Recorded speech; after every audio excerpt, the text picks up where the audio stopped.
We have breaking news out of Putnam County. That's where federal agents are serving search warrants at the Nuwabian compound. We're counting at least 30 different police cars of various... The officers are all walking around with shotguns drawn. U.S. government helicopters, at least 2 that I can see at this point. Nuwabian leader Dwight York is in federal court on the nation's largest prosecution of a single defendant in a child molestation case. York is the leader of the United Nuwabian Nation of Moors. Appreciate it. It's on a nice little piece of property. This is where we do my garage, which is what you would term as pilgrimage. Before you go here and you walk this labyrinth, you come here. Each step is another prayer. All right? You touch, you make your personal prayer. Boom. What do you do, Paul, if you're the sheriff? You come here with a court order to enforce some law. I've got a court order I've got to post here. You meet 3 individuals there wearing guns, and they say, you're not coming here. The court's order has been willfully violated. There's no way I can expect to see if there's anyone in this building. Therefore, you're responsible if anyone is locked inside. They've got their guns on. Tell me, Paul, what do you do? We have learned to live in a system of multiple choices. Look down at your shoes right now. Check them out. Sneakers or shoes, just take them out.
Have to do with me as an artist or an entertainer or a performer.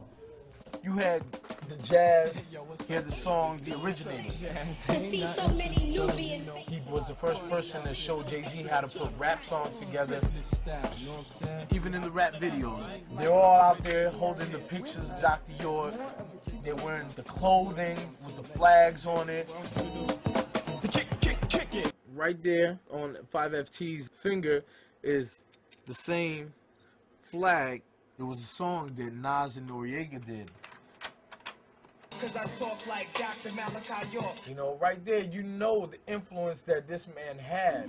Mr. York, you understand you're charged with 40 counts of aggravated child molestation. If you could receive a maximum sentence of 30 years in confinement for each count. January of 2003, I read that he had pled guilty to the charges. How do you plead, guilty or not guilty?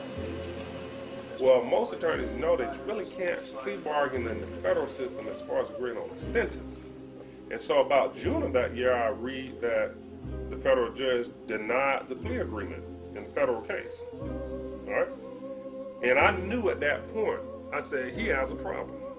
I mean, you have a man that's pled guilty to some very, very, very serious charges. It's been publicized for 6 months. And then the judge rejects the plea bargain. Is sentenced to life in federal prison. The federal judge imposed sentences totaling 135 years. Hey, Nick, what the hell is this? This is where they prayed. It's fascinating. I don't know why they didn't took their bikes.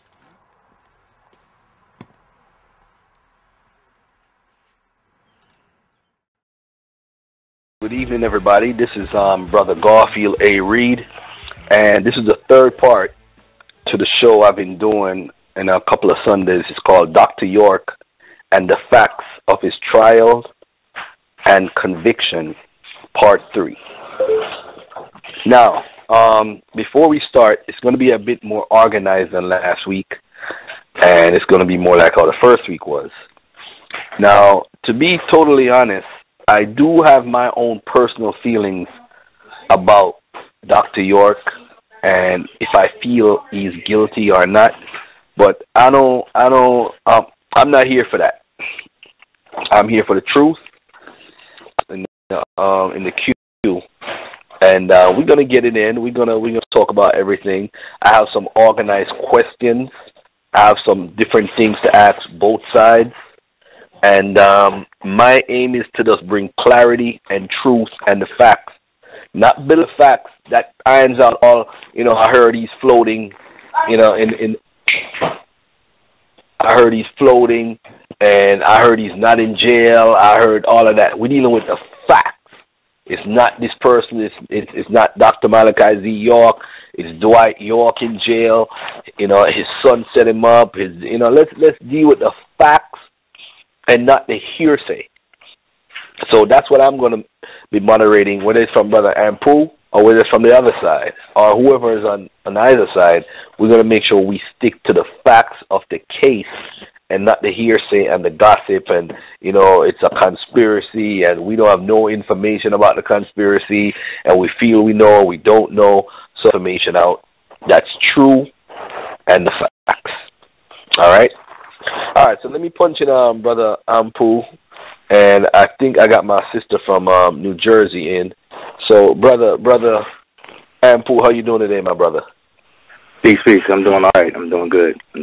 Just ready to address, any of the questions or concerns, and hopefully do my best to bring some clarity to a lot of the misinformation dealing with Dr. York's case. All right. Sister, you're in the queue. What's your name? I don't remember your name, but you did call in last week. Yes. Can you hear me? Yes, sister. What's your name again, so I don't forget for the rest of the show? Nefera Het. All right. Wow. I don't know if I'm going to pronounce that right. Nefera Het. I'm going to try to do my best. That's right. I might just call you sister for the rest of the show, man. You know what I'm saying? Because you're my sister regardless of anything. First and foremost. All right. No problem. All right. So we have you on. Brother Issa didn't call in yet. I see the brother from the Bronx is in the queue. If he wants to join the conversation, he could press 1. So one of the first questions, I'm gonna organize this properly so that there'll be no foolishness like certain things that we had last week. So let me ask the first question right now. That's gonna address the case and how we deal with the whole situation. And you know what, sister, since you called in last week and you had some concerns, if you have a statement you want to make, I could give you 30 seconds right now for you to make a statement. And you tell me if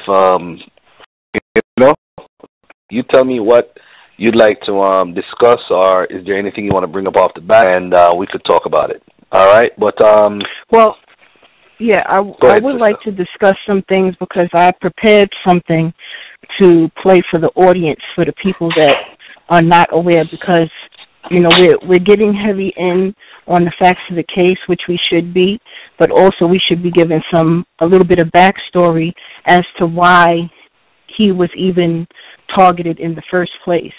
And it has a lot to do with some of the questions, or it was just 2 questions primarily that you were asking me or asking to the people online last week about why would the government be scared of him? He's not a messianic character. And you said directly to me that y'all, and I'm going to assume, or I'll just ask, the Nuwabians think that Dr. York is a messianic character? Yes. Okay. So I know I meant that. I don't know about anybody else. But before we get into that, I'll give you 30 seconds, and you say what you got to say. I'm going to put some questions out. You tell me, and Anpu tell me. You guys could respond to them, and we're going to go through them fast. I don't want to have people to get long-winded. I want information. I mean, I plan to do like a 10-part series. So, I mean, there's a lot of questions need to be asked, so before I started the questions. Go ahead. Well, it's going to take some minutes. It's not going to take 30 seconds. So, all right. I don't know how we're going to do this here. What are you trying to do? You trying to play a tape or something? Yeah, it's just a little something that I prepared, and it's getting into... How long is the tape? This is about 7 minutes and 40-something seconds. And then I would like to read the points.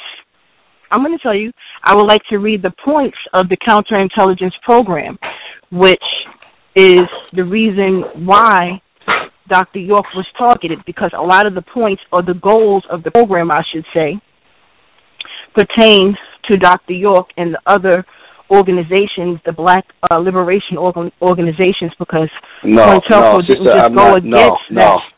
I'm not going to go that route. I'm sorry. I can't. You know why? I'm going to tell you why. You're bringing in stuff to imply why they arrested without... That's not factual. That's opinionated. So let me finish before you interrupt. That's not opinionated. Respond. Hold on a second, sister. Hold on a second. Okay. We're here to discuss the case. That's all. I'm here to discuss just the case and the facts of the case. I'm not here to go into COINTELPRO. Maybe next week I could go into that. But this week is about, because even if you want to bring up stuff about COINTELPRO and say, okay, these are the steps that they have, it still doesn't, you can't say fact that they did it unless you work with them directly. It's still all assumptions. So now for you to COINTELPRO, that is a deep conversation I'd love to get into, but make mistakes, sister. And my contention is, if this arrested, if this man is in jail, we're going to address that situation. All the conspiracy stuff we could address another time. As a matter of fact, next week we could play your tape and we could start the show with your tape. But this week I specifically want to deal with the facts of the case and the trial. That's basically what I want to deal with. I want to deal with questions that people email me questions that they would like to be answered personally, whether they are followers of opinions or not. They email me or text me, and I want to ask these questions that they reached out to me, and I'm going to give them what they wanted. Simple as that. There are other things that's going to be discussed during the show, but I want the central field to be about the case, the trial, and what's factual and what's not fact. What's been pushed out in the public. All right, so that's what I want to address for all the people that's listed out there. All the people that are interested. Can I just say one thing? Yes, it's not like I'm intending to disregard the facts or the people's questions, because we want the people's questions. But I think you're doing a disservice to the people that you entire picture of what's going on, because you said at the beginning of not last week's show but the first show that the purpose is to present the facts and possibly some hearsay, as long as it's not gossip. This is the government speaking on, speaking about what it is they laid out to go after certain, and it can't be that it's just a coincidence that the issues that they laid out and their goals also going on in what Dr. York had set up in the Nuwaubian community, and especially in the direction that he was taking us in the indigenous standing to practice what he, I'm not going to say what he brought to us, but what came through him to us, we will be able to practice let me ask you a freely. question. Let me ask you a question, sister. I like before Brother Anpu says anything, you just made a comment. You said whatever came through him, so you're implying that he's a divine man, then, right? What came? We're all divine. We're all divine. Yes, I don't take. I'm saying, and I'm not making it a religious thing. I'm not saying what came through him. Information, the doctrine, the level of spirituality that we were. All right. So let me ask you this then. So if this doctrine and philosophy and everything he taught was already being taught by other men, does that still make it divine and through some divine power came through him? If all his doctrine, his entire doctrine, is being taught by other people who are alive today before him. But that's does for that you to make prove. it? No. I never said asking that. a question. No. You just said that it's divine. Whatever divine came through him. So how can it be divine if other people are alive teaching the same thing? Because the divine is in all of us. How are you separate from the divine? You wanted to stay on the case. This is related to the case. What I want to talk about. No, but you're saying religion. you made a speech a while ago saying that whatever came through him, you're implying again. That's why I said there's this messianic feel about Dr. York because of the information. I'm not implying he brought. anything. He said the information came through him. That's not a secret. Nah. That's not a secret. All right. Can I speak? But can we focus on the real information? Okay, no problem. I'm glad you said that. Go ahead, Brother Anpu. Yeah, I just for the benefit of people who are listening, I'm just gonna give my comments on what the sister is saying and how it has affected the Nuwaubian effort in order to help Dr. York. And what the sister is talking about, the entire COINTELPRO issues and the conspiracy issues of the belief of what led up to targeting Dr. York and so on and so forth, that entire dialogue, that entire focus and conversation has done nothing but hurt the effort to help Dr. York. And I'm telling you that from direct experience, seeing it go down and seeing it being talked about over the last 12 years.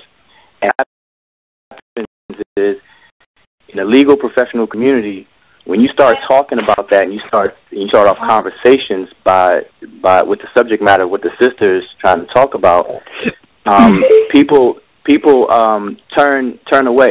They because you always want to start with what you know and what you can deal with and what's tangible. Basically, start off with what you can prove first and doubt and get into the area of speculation and putting two and two together and so on and so forth. So for the benefit of the listeners, none of Dr. York's accusers are workers of any government agency. They're not white. They're not the Hikakasut. They're not the European. They're not the white devil. They're not any of this. Everyone that accused Dr. York in this case are people or were people who were either raised by him, married to him, or a mate of his, or has a child by him, or was very, very close to him. With brown skin, black people that brought these accusations against Dr. York. So we could start from there and go forward. We don't even have to go into. We don't have to go into. Actually, that's other stuff. Can I respond? Yeah, thank you, my brother. No. Can I respond? No. Okay. No. Because so then pretty much you're shutting. No. You're pretty much shutting me down from what you think that the people want to hear. Yes, you are. No. You started the whole show, and you spoke you spoke for our minutes with me, and he responded to you. I don't want it to go back. We haven't even been on 15 minutes. No, sister, I've been on since 6:47. I've been on since 6:47. I am saying to you right now, I don't want to go back and forth with your brother about that. Let's get a question in and then go back and forth. That's different. Because if you respond and he responds, we're not going to get a show. I have to organize it because the most important thing is information. It's not about who's right or who's wrong. Facts. All right. The first question, see that the brother had mentioned that earlier about the accusations. I wanted to ask a question to both of you guys, and whoever else want to punch the number one and get in the conversation, we could do this orderly. All right, the first question I want to ask is this. The accusations by the folks who testified in court, and first let's have an agreement here. How many people testified who were part of the Nuwaubian movement testified against Dr. York or testified for the prosecution? Let me ask Brother Anpu first. How many people testified against Dr. York?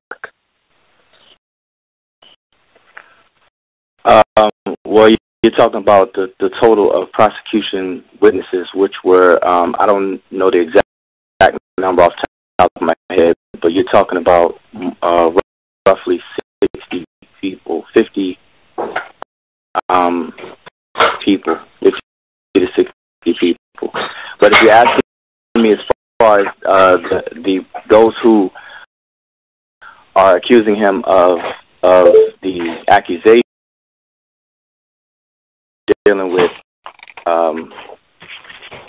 we're dealing with a total of. Our sister, do you agree with that number? I'm going to defer to Brother Muhammad 91999 and Issa. I'll let them have the floor. What's that all about? Hello? No, she basically, I guess she's basically saying that they would be better prepared to answer that question. So, regarding that question or in general? For that question. Oh, for that question, okay. You got to be clear for the audience. Thank you very much. All right, so let me, all right, so say, for example, it is 20 people. Let's assume that it's 20 people and Brother Anpu is correct, around 20 people. Now, out of these 20 people, Brother Anpu, I'm going to ask you this right now. What were some of the charges? And this is based off what people are asking me on the internet based on the shows that I've done already for Dr. York. This is what they want to know.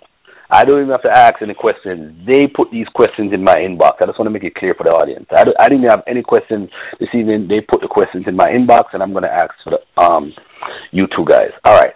So say, for example, it is over 20 people around that area. What were some of the charges or testimony were some of these 20 people, were they actual victims? Did they claim to be victims of Dr. York's actions or what he was charged with? Were they actual victims? Yeah, that's the number that I'm saying, and the number's not exactly 20. I'm just giving you a ballpark between the state and federal case, because there are people that were listed as victims in the indictment, in both indictments, the state and federal indictments. So, but between the two, you said something about 13. What did you just say? 13 people that were accused of being molested, or stated as being molested, and out of those 13, did these people testify in court? Yes.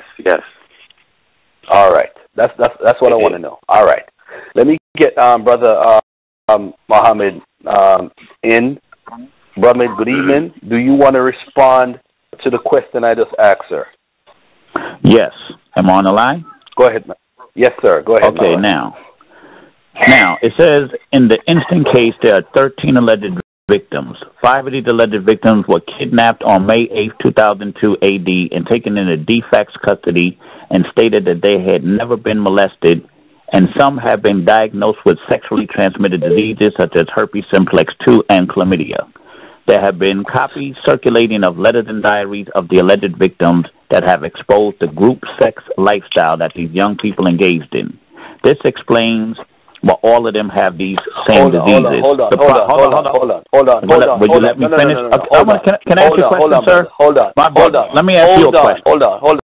Are you going to give people a chance to speak, or the minute they're saying something that you don't agree with? How much time? No, it's not about. How much time will a person be given to speak? No, how much time will a person be? I'm asking a direct question. How much time will a person be given to? This is what I'm going to do. If I ask a question and I want it to be addressed, we're going to address the question. We're not going to talk about no herpes or none of that foolishness that he's alleged. I'm not talking about that. That's down the line. I just want to know how many people made an allegation or testified in court. The Brother Anpu said there was probably 13 victims. All I need is the other side to confirm that it was 13. I don't need to hear stories. It's not about. Brother Anpu didn't say it was 13. Brother Anpu said it was 20. Okay, let me be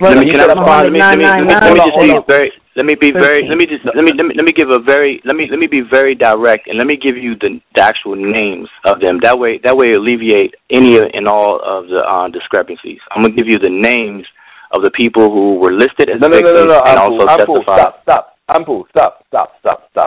No, I don't want any names right now. what I want to know is how many people claimed Dr. York abused them, and how many testified in court. That's all I need right now. I don't need to know about herpes. I don't need to know about his name. I don't want to hear nothing. I just want to hear that because the people are listening. They asked a specific question. The question about the herpes is later on. Somebody did ask that. So we'll get to that later. All right, so I'm going to punch in back, Brother Muhammad, again. It's not about time. It's about information. It's a simple question. Again, Brother Muhammad, how many people claimed Dr. York abused them? There were 13 alleged victims. 5 of these victims were kidnapped on May 8, 2002, and taken into de facto custody. I never asked that. I just asked I'm just saying, how. So do you agree with Brother Anpu? That there were 13 alleged victims, and yes, 5 of them were taken in. No. Yeah, they were taken into de facto I'm asking custody. you, was there, my brother? Because he said we're going 50, to get into that. then he said 20. I'm saying 13. He never said 50. Yes, he never did. said 50, my brother. Yes, he did. Yes, he did. He said 20. I don't know if you're hearing clearly. 50. He said 20. I never said 50. Nobody said 50. And, okay, and Muhammad 999, did you just say 50 or did you just say 20? Yeah. Now, I thought I heard him say 50, then switch it to 20. He said between the state case and the federal case that there were 50, unless of course my phone, could be distorted. But I did hear the 22. That must be the case, right? Okay, and I made it clear. Then he went down to the 13 alleged victims, which I do agree with that there were 13 alleged victims. Thank you, my brother. Thank you very much. I appreciate that. All right, not a problem. There you go. All right, so this is what I'm going to do because I have to be fair on both sides. So if I'm off, I'm gonna shut him down too. It's not. There's no biasness here. I got to be fair. Now, Brother Anpu, I'm going to ask you a question now. Now, out of the 13 people, right, that testified, were these people that were Nawapians? And if these people were Nawapians, what were some of the allegations that they made? To answer your question, all of them were Nawapians. And the allegations were that they were molested by Dr. York. All right. Yeah. All right. So since the Brother Muhammad already opened the cat in the bag and everything, he's saying that 5 of the people were kidnapped and taken to some facility or whatever. Do you want to address that? Because he's going to bring it up right now anyway, regardless. Well, I mean, see, for the benefit of listeners, that's why I was answering the way I was answering for clarity. Because when we know the case, or when we think we know the case, then it may do a disservice to people who are listening. So what I was going to say, the reason why I said 23 is because we're dealing with between the state and the federal. But if we're taking it to the federal, then there's 13 alleged victims, but there were also people that were listed as witnesses and not who were also Nawapians. And there were a total of 49 people who testified for the prosecution.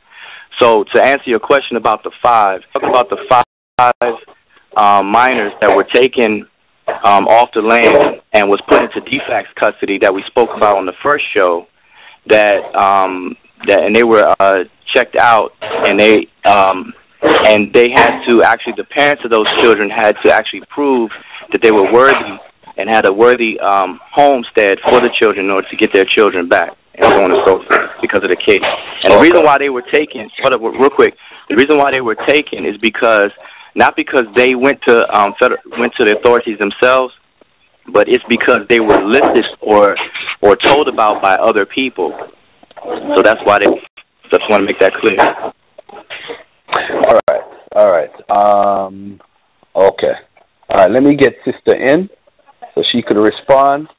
And I think Brother Isa is also here. So we have the 3 people on one side, 1 people on one side.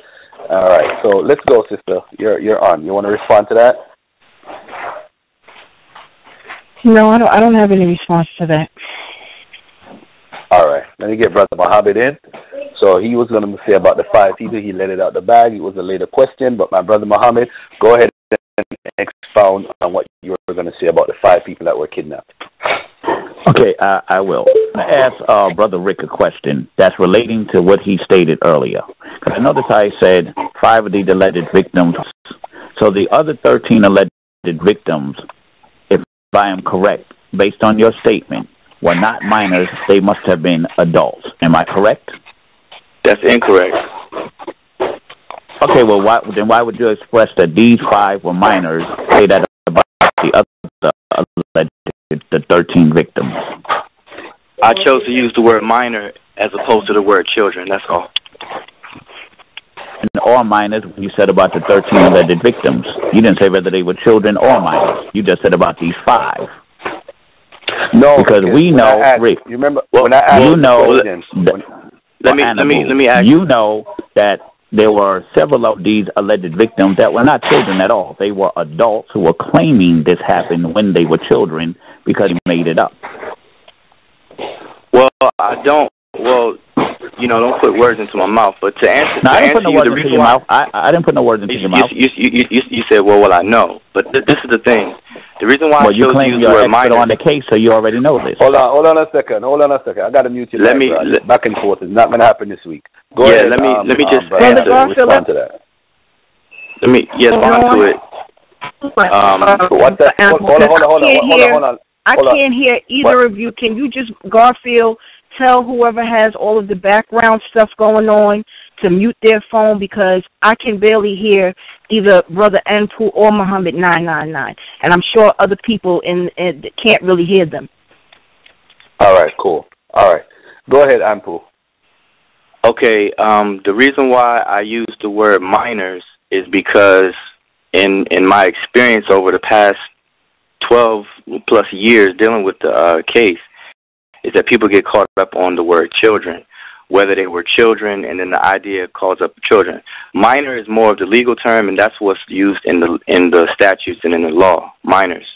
So I choose to use the word minors. Now, as far as that these were adults, some of the people at the time of the trial, which took place in 2004, they were no longer minors. They were no longer considered minors at the time of the trial.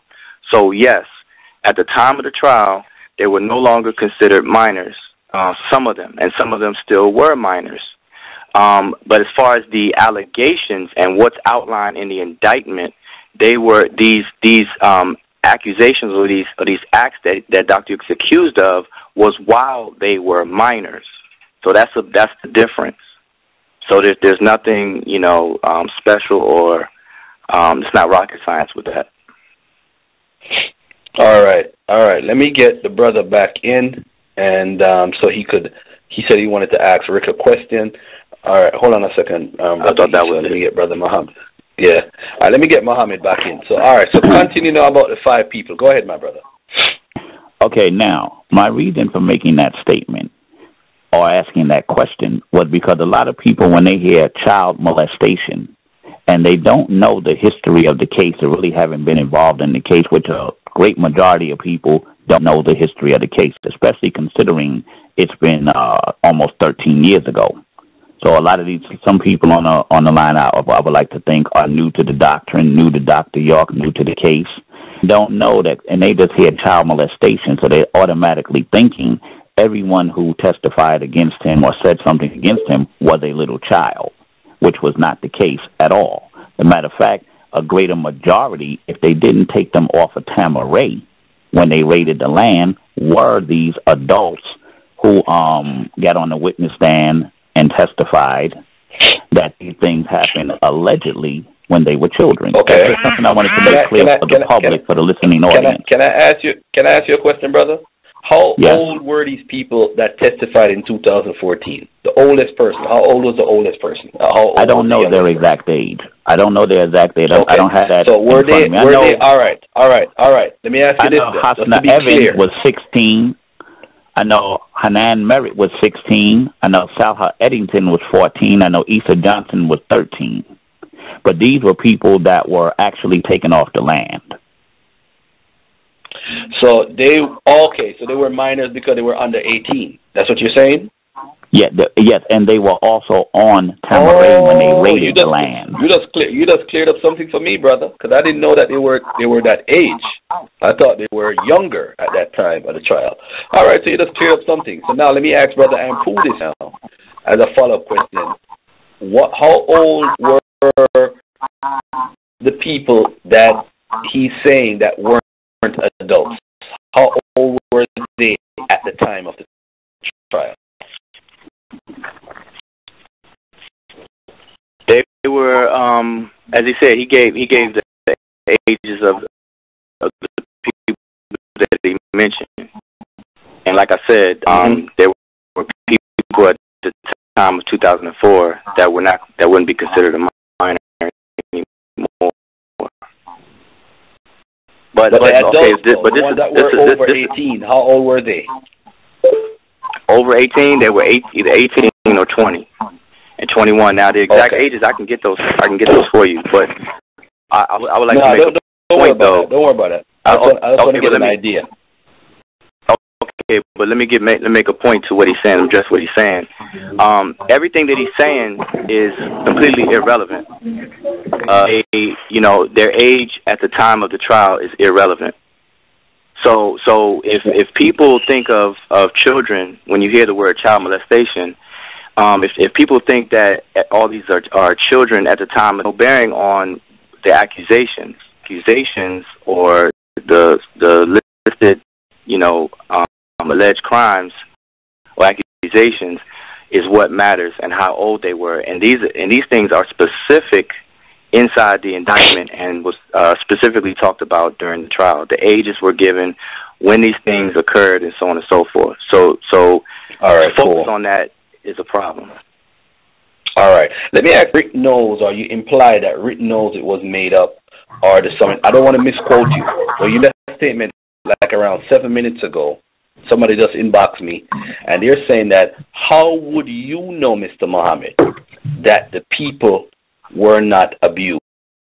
Were you a relative? Were you a witness? How would you know? Did you talk to these victims directly? How would you know if Dr. York did anything to them or not? Okay, well, that would have to go into, for one, I was not there, and neither was Rick. But according to, as far as how do I know they were not abused?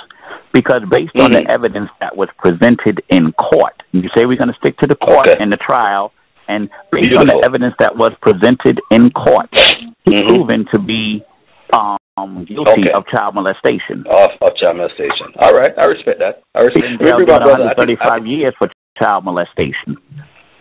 All right. Is this Brother Isa 352? Yeah. Hey, peace. Let me. I know you want to make a comment, so go ahead and make your comment before I ask the next question.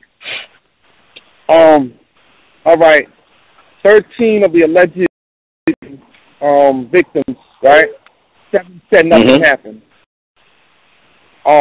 Say that again. Hold on. You got chipped out. Can you hear me now? Yeah, go ahead.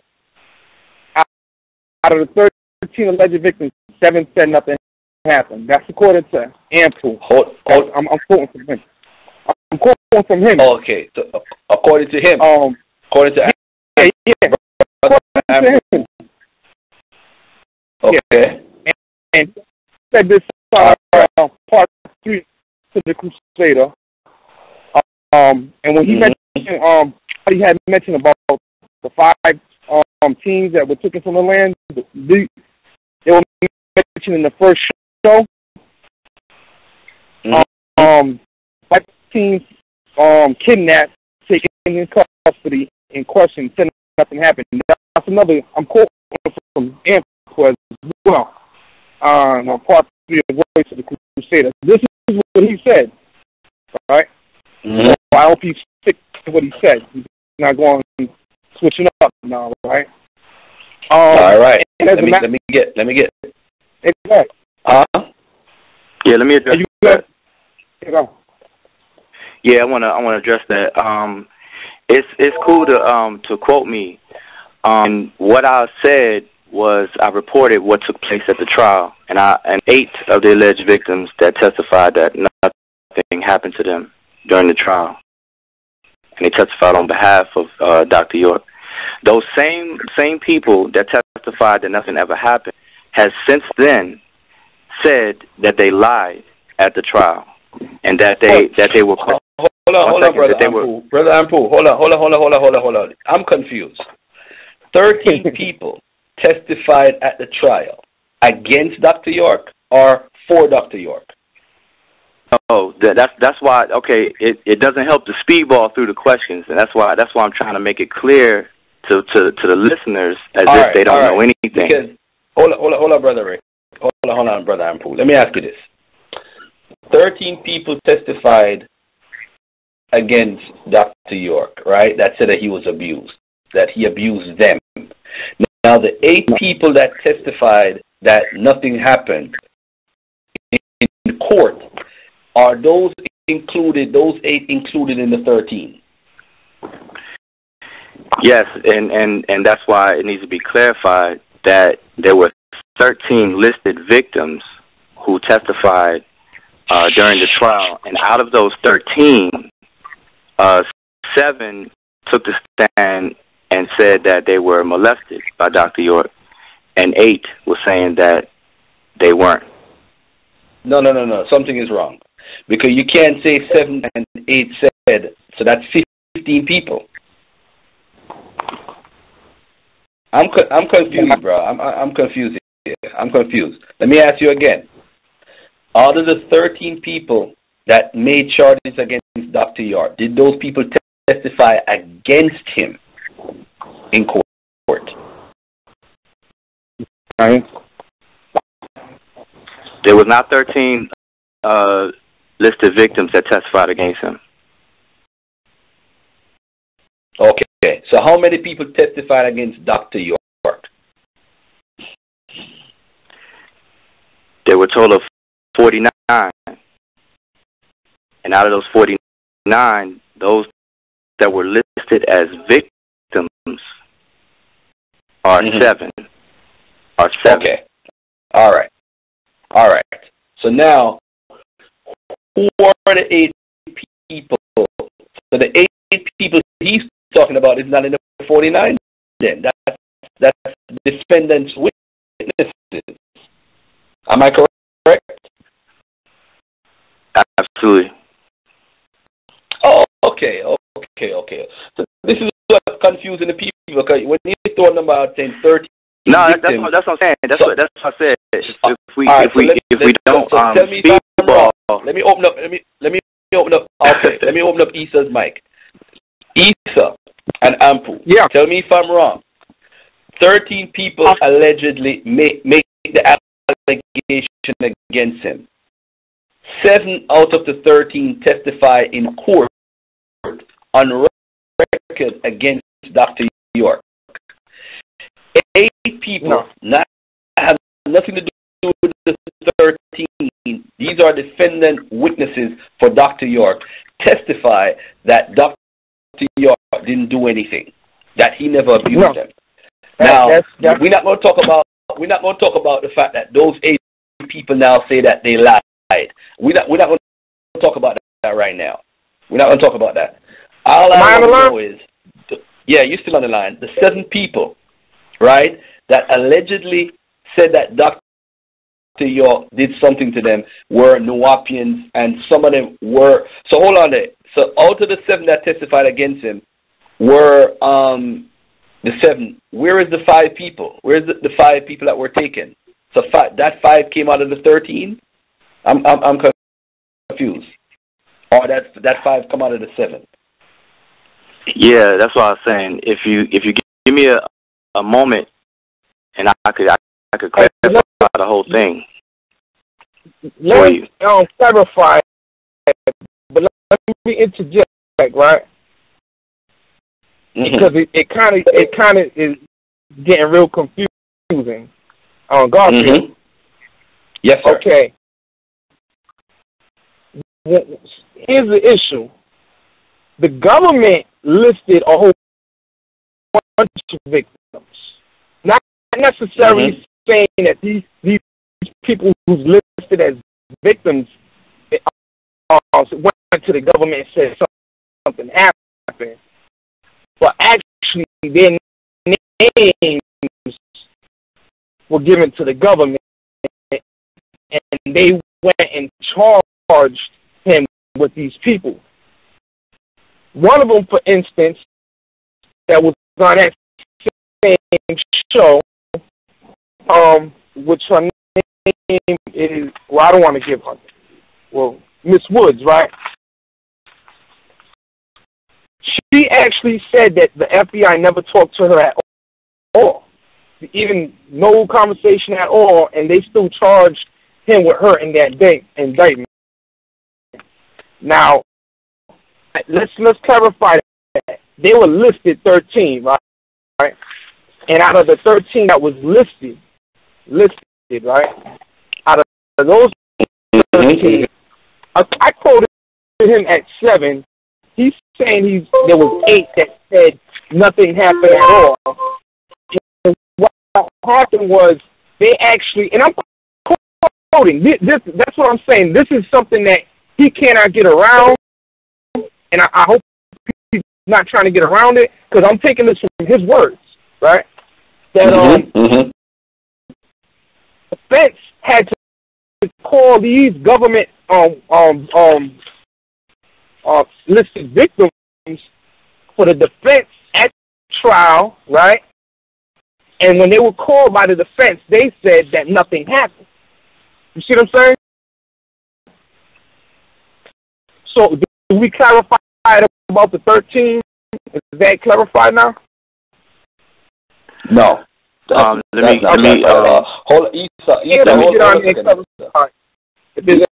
hold on a second. Let me respond to that, please, if I can. Okay. Yeah. Okay. All right. This is what just to clarify. The people that were listed as victims that testified for the prosecution was 7 in number, and including Issa Johnson would make 8. All right, so 7, and with Issa it will be 8. 8 as far as listed victims that testified. All right, and then for the defense, there were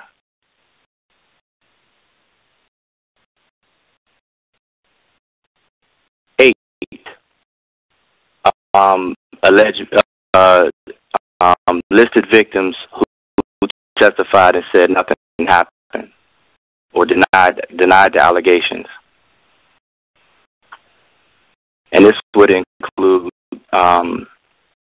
this would exclude Issa Johnson. So, in other words, there were 8 who testified on the defense, who were listed as victims, who denied the allegations, and then there was 8 that testified for the prosecution, who went with the allegations, with an exception of Issa. So hopefully that should clarify. So if you add up the 2 numbers, there's 16. And the brother is going on about quoting me and hoping that I don't back off quoting me. But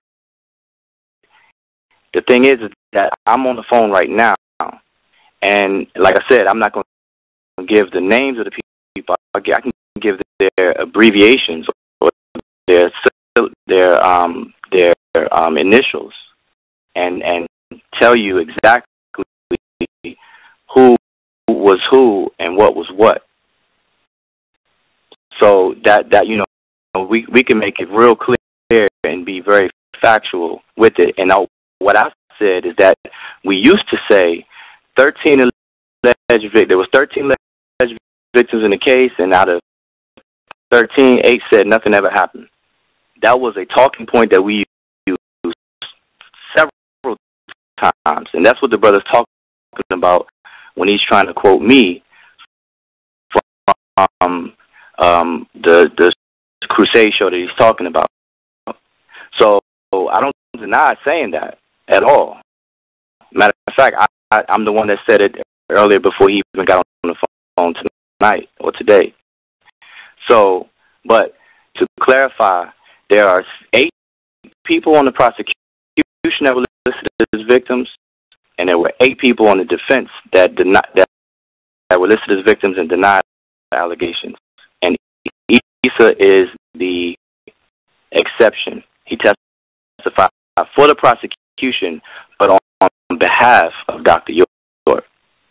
So that's like an exception. All right. So was Issa Johnson in the 13 people? Well, now he will be included in the 16. So if we stick with the accurate numbers, there are 16 that I just pointed out. There's 16. So yes, he's included in the 16. All right. Now the 5 that he said that was young, Issa Johnson would be one of the 5, right? That's correct. That were minors. All right. So that's correct. Issa was. All right. How many people that were minors actually testified against Dr. York? Minors at the time of trial? Yeah.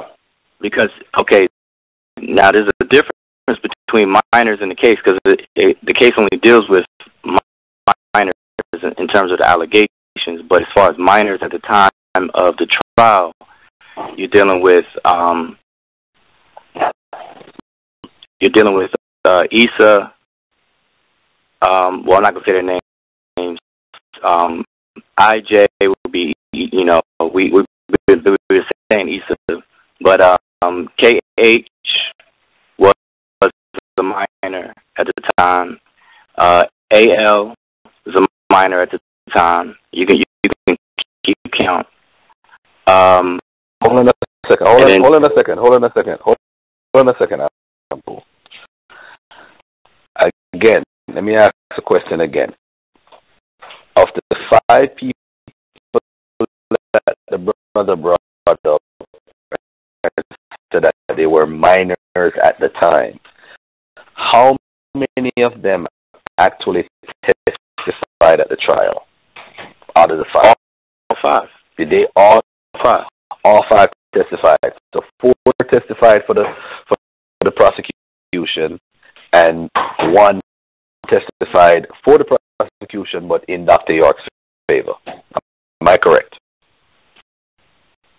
No, that's not correct. That's not correct. Because you're sticking with the 5. The 5 becomes, there were 5. Rick, there were 5 minors. You misunderstand the question.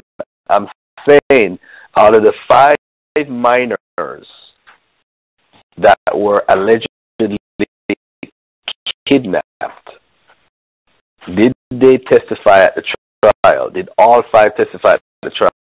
You said yes. So I asked you, yes. Right. So out of the 5 that testified, one of them, they all testified for the prosecution, but one, Issa or IJ, he testified for the prosecution, but on Dr. York's behalf. Am I correct? We just talked about the 5 alleged victims. 5 victims were minors at the time of the trial. All right, we're talking about the people who were taken from the land. There were 5 minors taken from the land. Okay? Issa Johnson was one of those 5. Issa Johnson was one of those 5 members, 5 minors. Out of those 5 minors, 4 of them actually testified on behalf of Dr. York. It was only one that was taken that testified against him out of those 5. And that's what I'm saying. We have to, hold on. So now you're clearing it up for me. So those 5 people that the brother brought up, they never testified for the prosecution? Issa was called to the stand by the prosecution, but he testified on behalf of Dr. York. So Issa will be one. Right. So So the other 4 now, you're saying they testified for who? Then there's another one who was called to the stand by the prosecution who testified against Dr. York. So Issa and this other one, it's only one that testified against Dr. York out of those 5. The other 4, including Issa, although he was called to the stand by the prosecution, he testified on behalf of Dr. York. So you have 4 testifying in favor of Dr. York and 1 testifying against Dr. York. Out of those 5. Right, so now, all right, so out of those 5. So separately now, we would have 7 more people that the prosecution would bring up that would testify against Dr. York. Am I correct? No. No. That's why let me ask you a question. Let me ask you a question. No. This is going to clear up right now. Because we're going in circles. And the reason why I have Anpu talking so long, so you guys don't think I'm being biased, is because I need to get some clarity on the case, seeing that I am not a Nuwapian. So I need clarity. So now, earlier you said that 8 people testified for the prosecution, right? 8 people. So these 5 people that we're talking about is really bringing up big confusion in, because 4 of them testified on behalf of Dr. York, and 1 of them testified for the prosecution against Dr. York. All right. Those are the 5 alleged victims. All right. Now, the 7 people are 7 people that's on the prosecution that said they testified against Dr. York. None of those people include the 5 minors. Am I correct? One of them does. One of them. So that person would be that the person is included in the 7. All right. Yes. All right. All right. Let's ask this now, because I'm getting a little clarity right now. Let me see if Mohammed can help me out here. Let me say something real quick. See, and that's the problem. See, trying to segregate the 5 from the 7 and everything like that is gonna be confusing. And what I was trying to say earlier is that there's a lot of irrelevant things that are spoken of when talking about the case, because it has no bearing on the issues or what. Because the thing is that there were 5 minors taken from the land. Out of those 5, only one of those 5 testified against Dr. York. The rest of the 4 testified in his favor. So to kind of segregate it and break it up like how the conversation has been going, it's going to be confusing because it's pretty much unnecessary. Really, if we focus on How many testified against him? It was 7. How many testified for him? So the 7. All right, hold on. Okay, so all right. So the 7 that testified against him, right? Right. Those people that testified against him, they basically said that Dr. York abused them and all type of threesome and all type of stuff, whatever. All right. The people that testified for him, right? What were they saying? They were saying that none of this stuff occurred. Am I correct? That's right. That's correct. They denied the allegations. All right.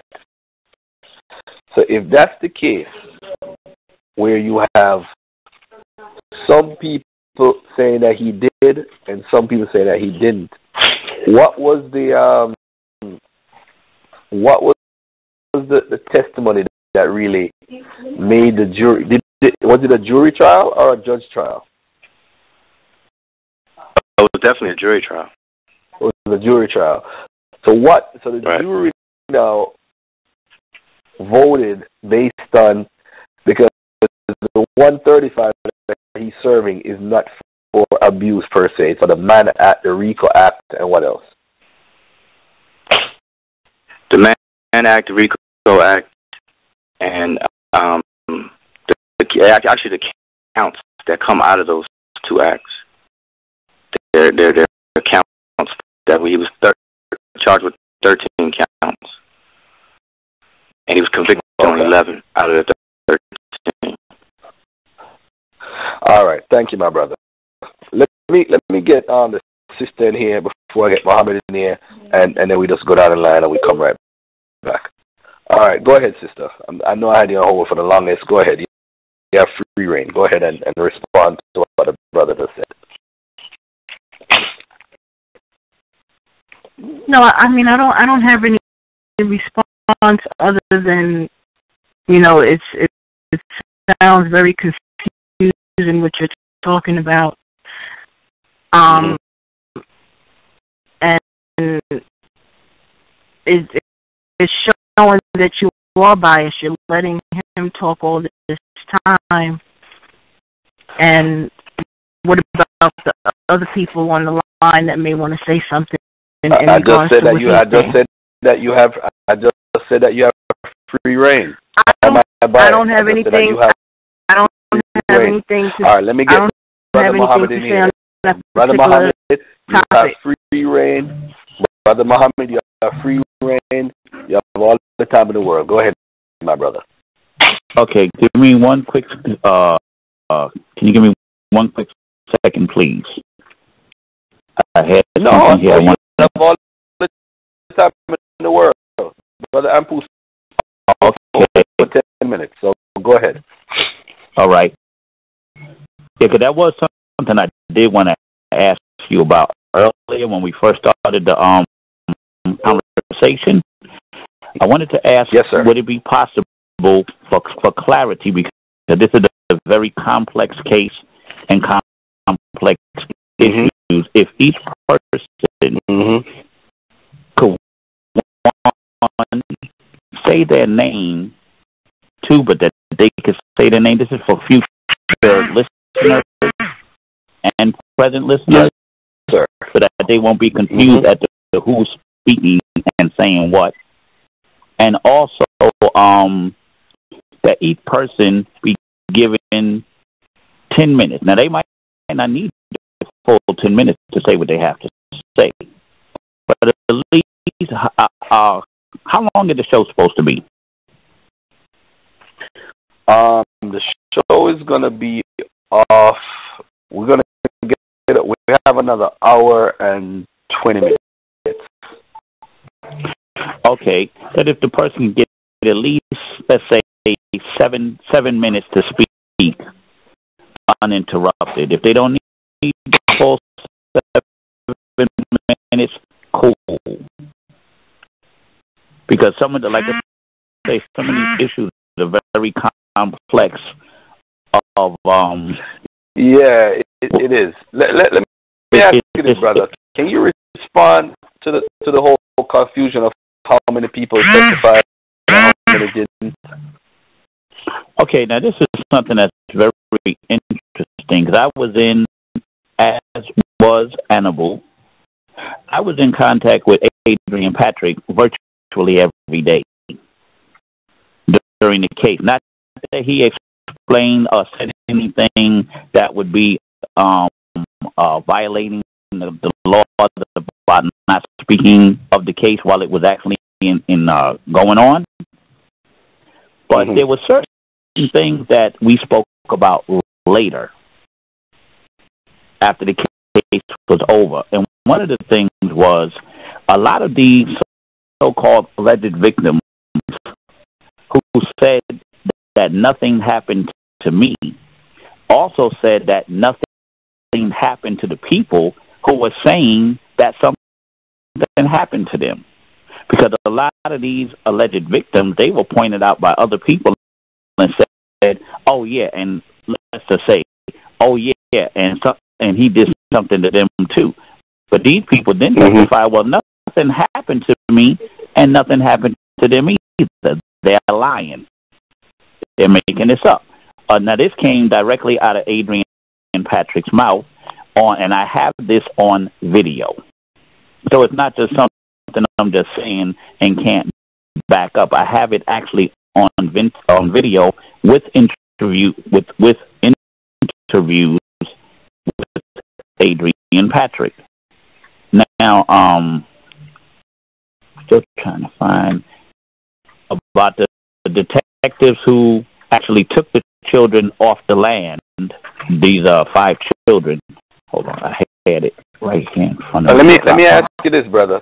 Can I ask you a question while you bring up the 5 people? So if 4 of them testified for Dr. York, right? And one of them testified against him, what would be the reason for you bringing them up, though? Because that's kind of like a win-win situation for Dr. York, though. Although they doesn't off the land. You said let's stick to the fact. Hold on. You said let's stick to the facts of the case and what took place in the courtroom. So if that's what took place, that's what took place. Hold on, my brother. But do you agree that the 4 out of 5 testified for it, Dr. York? You asked who was taken into custody, how many people testified. You got the answer. Now, if they happen to testify on Dr. York's behalf, I have no control over that. That was 13 years ago. But I'm saying, but what would be the purpose? No, I'm saying, what is the purpose of bringing the 5 people up if it's in favor? It wasn't a negative. So even though if they took them off the land, I don't know. I'm trying to figure out why bring it up. Because you asked who testified, and I was okay. So those 4 people that were taken off the land testified on Dr. York's behalf. I know, but 4 testified on his behalf, and 1 didn't. That is correct. I have no control over that. Okay. See, the thing is that he asked you about how many testified in lieu of asking were they all Nuwabians, and then Muhammad, you chose to separate and mention the 5 to make a distinction about the 5. So that's where it became confusing, because out of those 5, 4 of them testified in favor of Dr. York anyway. So that really wasn't even part of the original question. You actually, that's why I was saying. But here's the thing: instead of speedballing through it, children were kidnapped on May 8th from Tamaray. Because you asked how many people testified. You didn't say whether it was testimony in Dr. York's behalf or against him. I know. That's why I just gave the number in the instant case there were 13 alleged victims. alleged 13. victims. So your answer now, was 13 then. And what I said was, and yours was too. And what I said was, 5 of these alleged victims were kidnapped on May 8, 2002. Right, that's where you added it. That's what I'm talking about. That's to clarify. You added Hold up. Wait a minute. Wait a minute. Hold on. Wait a minute. Hold on. Because I never interrupted you one time when you were talking, Anpu. So please don't do that to me. Now, the reason for bringing that up, because when people heard of the child molestation, a lot of people are not very clear on what went down with the case and who's who and what's what and what role they play. All they know is Dr. York was accused of molesting children, he had all these charges, and he's doing 135 years. This is what the average person who knows of the case thinks. So we're here as to add clarity to these issues. Now, a total of 5 children were kidnapped or taken from 4 Shadydale Road by Detective Noel Lee Wilson. Now, these 5 children were forced to undergo hours of interrogation by the federal investigators and a Putnam County detective named Tracy Bowen. She was named as an expert on these cases, of these kind of cases, after only 3 weeks of training. Now, when a lot of these children were interrogated, their parents wasn't there, they didn't have legal representation, etc. Now, which is a major issue, because when you're dealing with interrogating children, they're supposed to have adults there to represent them, to make sure they're not being manipulated or so forth. This was not done in this case. Now, last week, Anpu made a statement. He said that, okay, let me do this. Originally, Sheriff Howard Richard Sills said that he was receiving anonymous letters stating that all of this molestation and kidnapping, all this molestation of children was supposed to be going on Tamaray, on the land, by being committed by Dr. York. Later on, he said he had to conduct a 4-year investigation of these children being molested, because he was asked, well, why didn't you make an arrest immediately? His direct statement was, we didn't have enough evidence or proof. Now, he investigates for 4 years to get the proof that he needs to make the arrest that he made on May 8, 2002. Now, are you telling me that Sheriff Howard Richard Sills and his co-workers were watching Dr. Malachi York allegedly molest children for 4 years before they got enough evidence? And according to there's certain laws that state that when a official of the government, such as the sheriff, police officer, etc., gets any allegations that children are being molested and so forth, they are immediately supposed to report this to DFACS.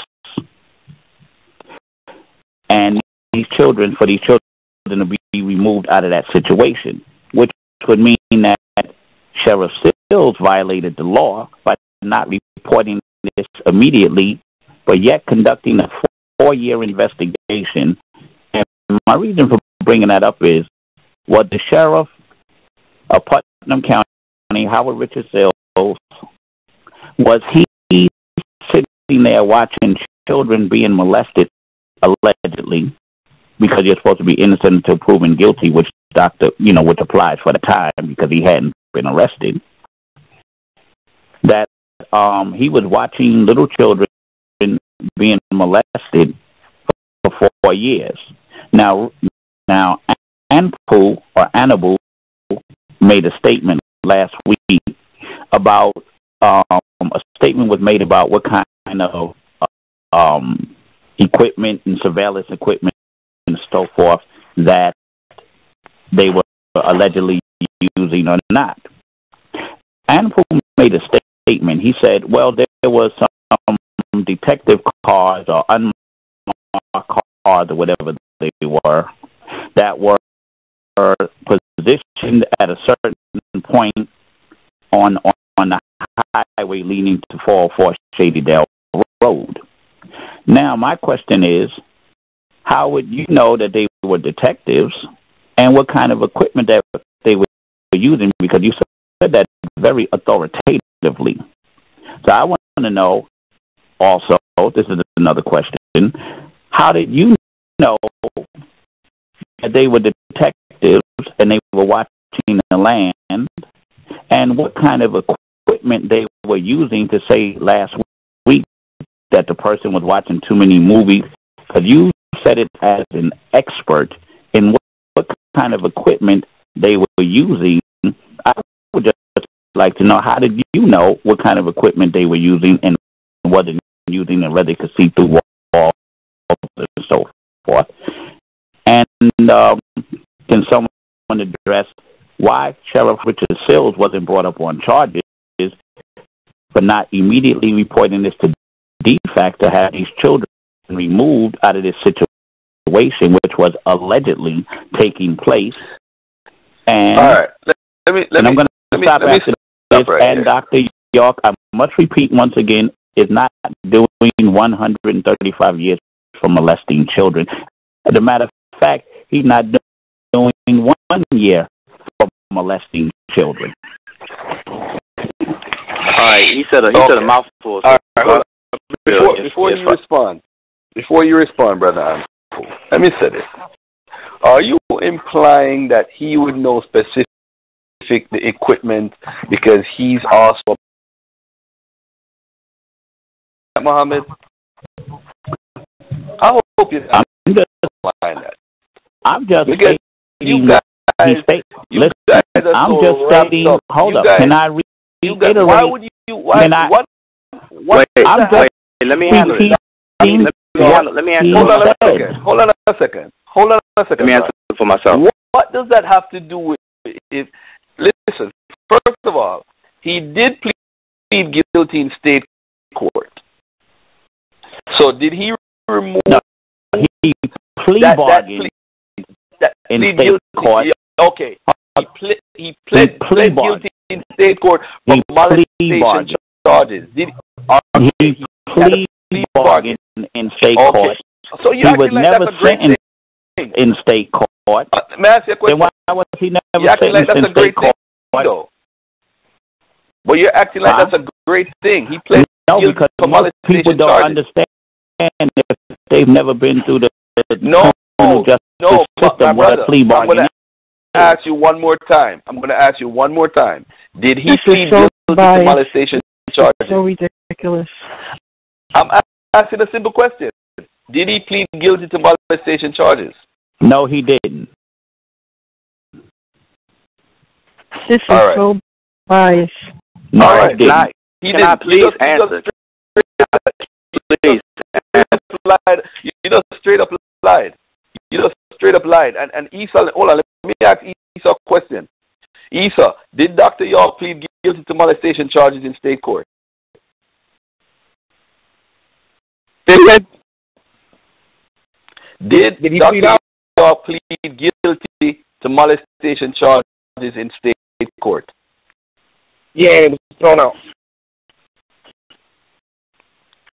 Say that again? Time. It was thrown out. No. I never asked you that. I never asked you Yeah, that. I asked you a simple question. Did he plead guilty? I mean, it's on YouTube. I can't say no otherwise. No, because the brother you invited on, Muhammad, just said no. No. He just said no to that. Who was on the show said that Dr. York never pleaded guilty. Maybe. Hold on. Stop it right there. Maybe according to the way you asked for that, when he plowed to in state court was thrown out. All right? And when I say thrown out, hold on. The judge, they documented the case, right? He was never sentenced on it. And they just went ahead with the federal charge. Now, he's never served. Hold on. He's never served any time at all up to this day. He's never served any time at all for child molestation. So, but if he's saying that, he's correct. Now, hold on. I want to clarify something because this is like your guys are getting onto something that is not really the issue, and the issue really is the Mann Act, right? Is transportation and traveling, right? There's not a factual basis to support the Mann Act because if you read the statute for the Mann Act is saying that he caused to have minors come across state lines for immoral sex or illegal sex, right? And that never happened. And even Anpu, right? And that if you look up part 3 of Voice of the Crusader, even Anpu said there was no factual basis for it, right? So to put everything in context, right? He never told anybody, and Delaney Ward, the FBI agent, even the section had no witness for that, right? He never told anybody, you come to Georgia so we could have sex. He never did that. There was nobody to testify to that. The only reason they were able to put that charge on him is this thing because when he told people we bought land in Georgia, right? Come move down to Georgia.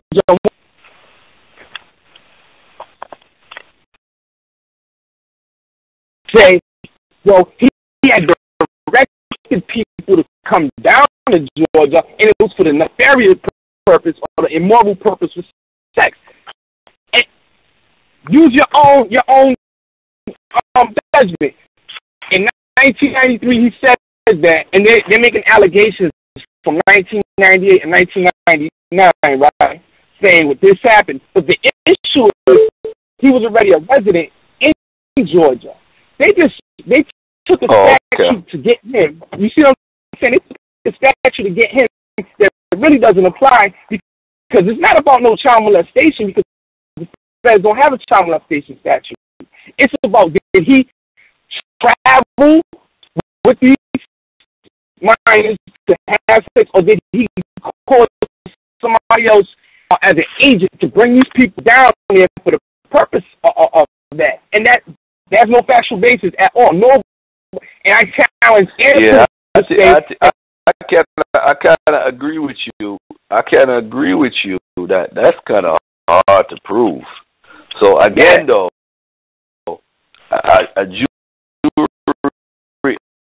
a jury found him guilty, whether it was planned or not. They found him guilty. But let me get Brother Anpu. Let me get one more thing in there. Go ahead, one more thing. Put them on. Go ahead. When you bring up the jury of your peers, there's a problem with that, right?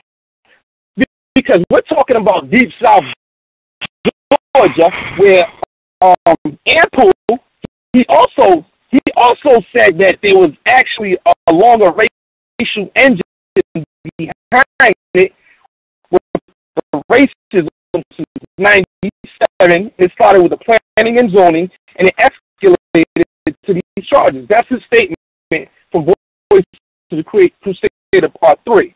And he get a jury of his peers. He got a all-white jury with the exception of one black woman on that jury, right? Matter of fact, there was one more so-called black person on that jury, but at the end of the day, there was one black female on that jury, right? And when they first came back from deliberations, she had an issue with the charge, and the judge ordered them back in there. And in about 45 minutes, somehow, now all of a sudden he's guilty. Go back to it again. 11 white people, a majority all white people on that jury from the South. He didn't get a jury of his peers.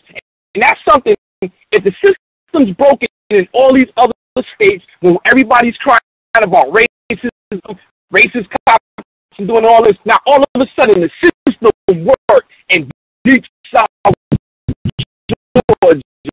He got a jury of his peers. Come on, man. That ain't even common sense. But go ahead. Anpu can clarify whatever you want to clarify. All right, Anpu, before you respond, Anpu, let me ask you a question for clarification. Now, the state charge is against Dr. York, and the brother is saying, oh, you're so biased. I want to be clear so the audience could get this in their head. He pled guilty to state charges for molestation. Did he not plead guilty? Oh, my God. You asking me? Yeah, go ahead, Anpu. I'll answer that question, and then see. In order for this to be productive, otherwise, I might as well not. I might as well just not even be on the phone, because really, if people are gonna just review the Crusade Part 3, they might as well just watch it, and I don't need to be here. You know what I'm saying? So the point is to clarify the misinformation. One, yes, Dr. York, to answer your question, Garfield, yes, Dr. York entered a plea agreement with the state that was not thrown out, as the brother Issa lied and said it was thrown out. It was not thrown out. It is still on record to this very day. It was never withdrawn, and it was not thrown out. Dr. York was not sentenced for it, but it was not thrown out.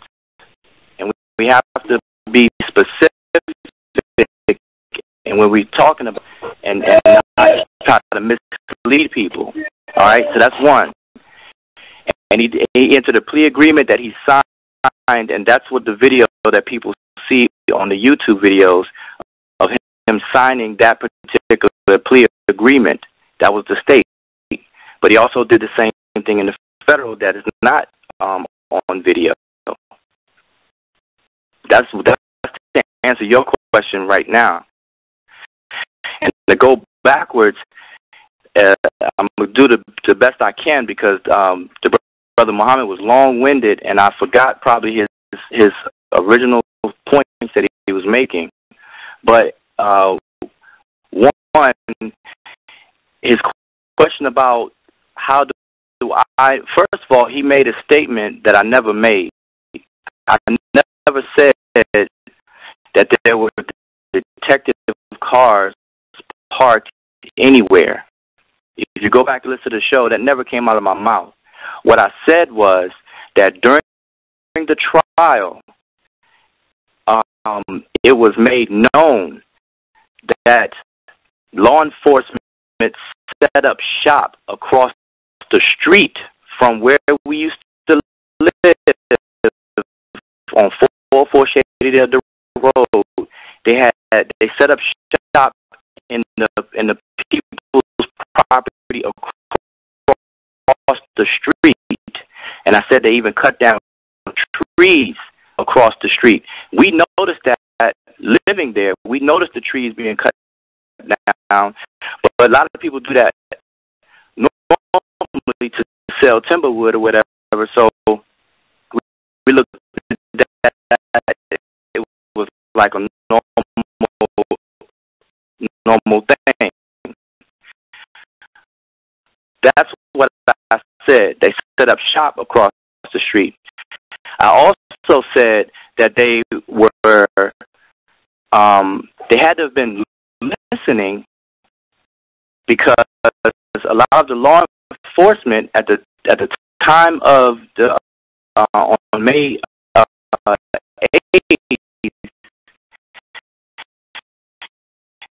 they knew Nuwapic.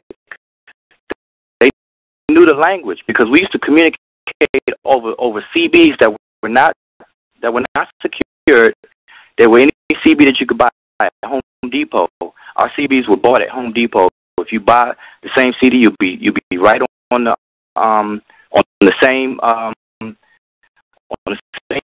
equipment.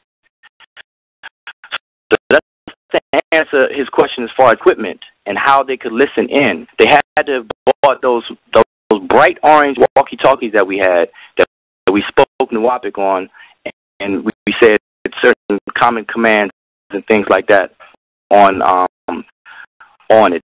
They didn't, and these are the commands that they knew that I heard law enforcement actually saying. So that's what I said to clarify. So if there was any innuendos or implying that, how do I know, or maybe I was a part of it or whatever, we can kind of kill that. So, and then going backwards, as far as the 5 minors and the fact that they were interrogated with no parent, no legal representation, the thing is that Muhammad added that into the conversation because your question was how many people testified against him. You were trying to get the number. He said 13, but then he added that 5 were, and it sounds like he's reading from something that's pre-prepared. 5 were in the taken from the land and so on and so forth.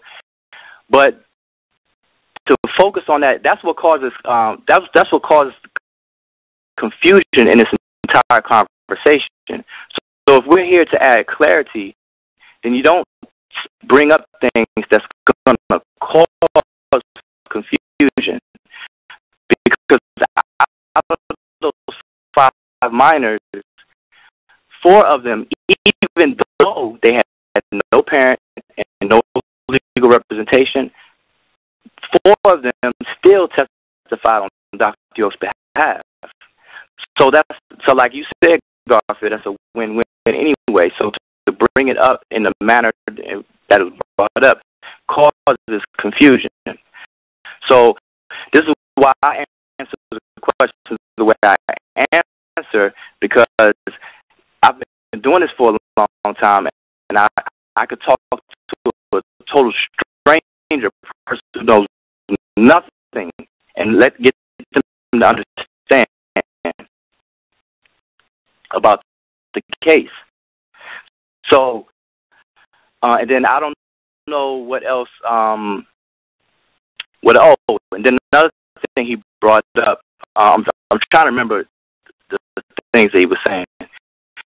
He said that he asked the question, "What Sheriff Seals?" I'm paraphrasing. "What Sheriff Seals monitoring for 4 years? Children being molested." And I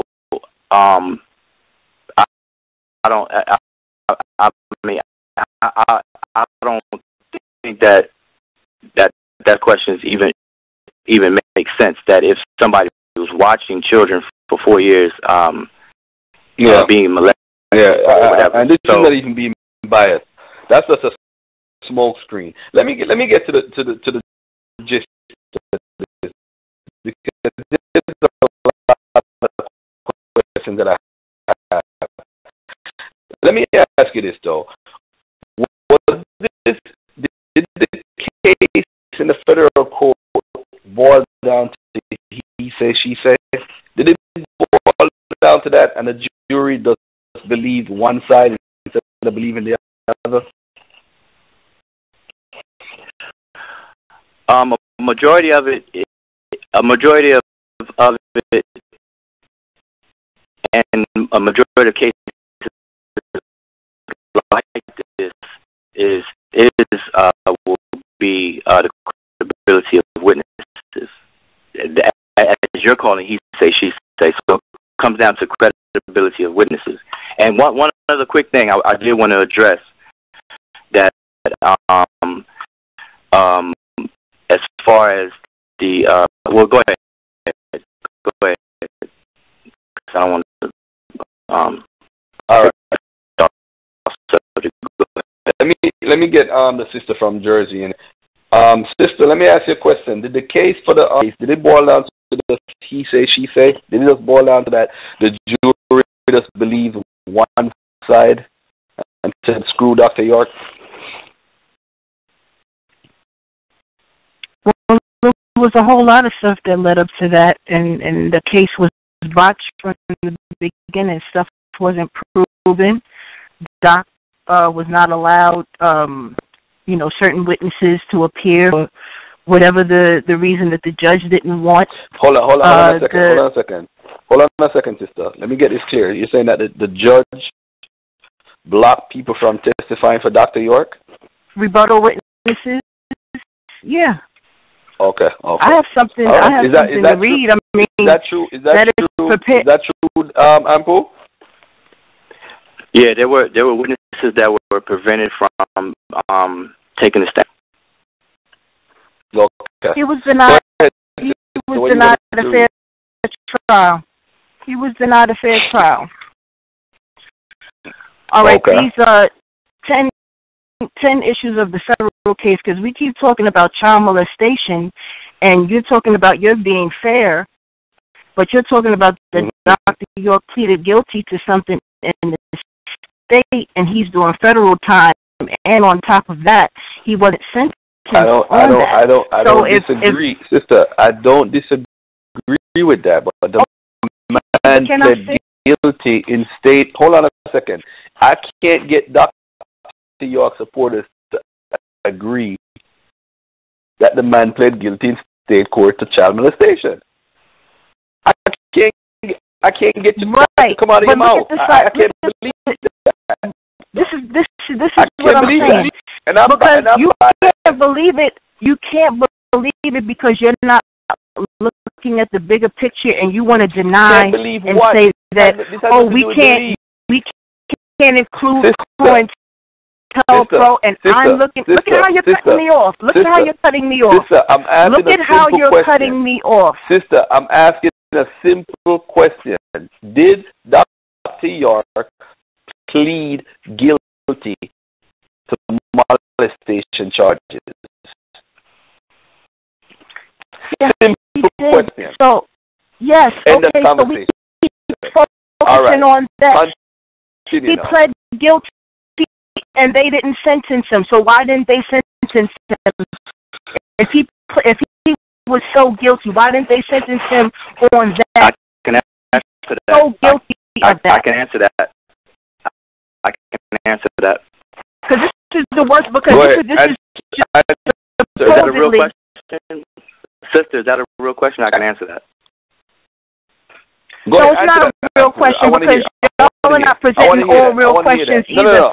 I did have something that I wanted to read. Hold on. Anpu, go ahead and answer that real quick. I'm going to let you read what you got to read. Totally biased. Why is Dr. York not serving his time for state charges.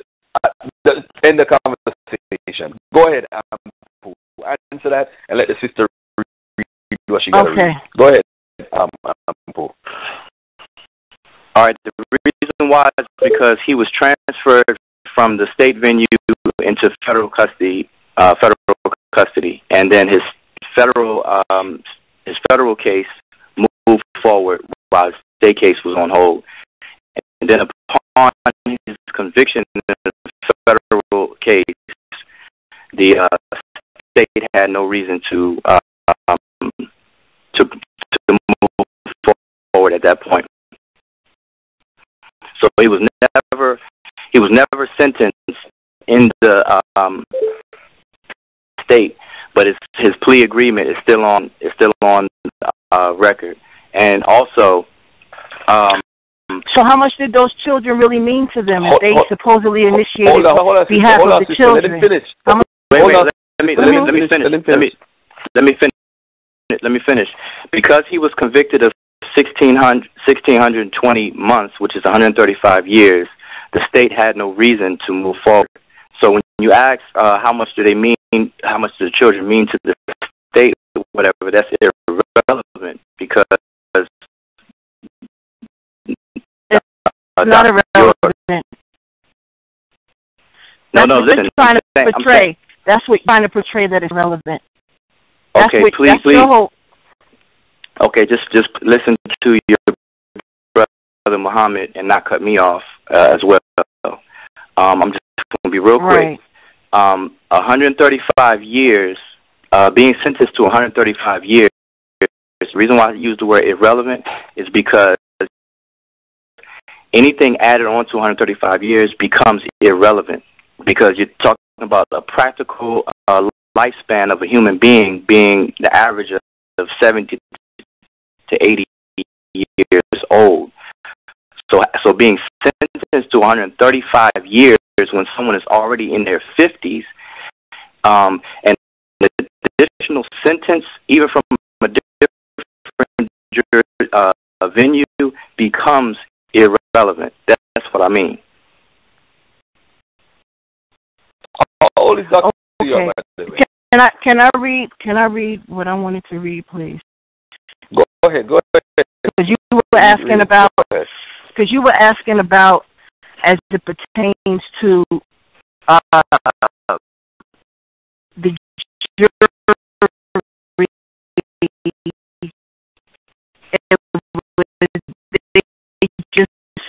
It was on he say, she say why they convicted Dr. York. Right? All right. So these are some issues of the federal case, and these are real issues. Mr. York was denied a fair trial and due process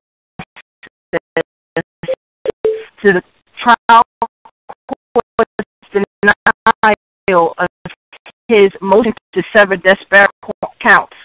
District Court erred in denying Mr. York's motion to dismiss the RICO claim counts 1, 2, and 12. 3.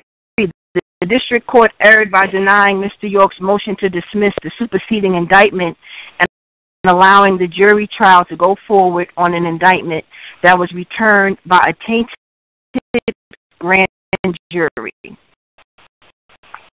The District Court erred by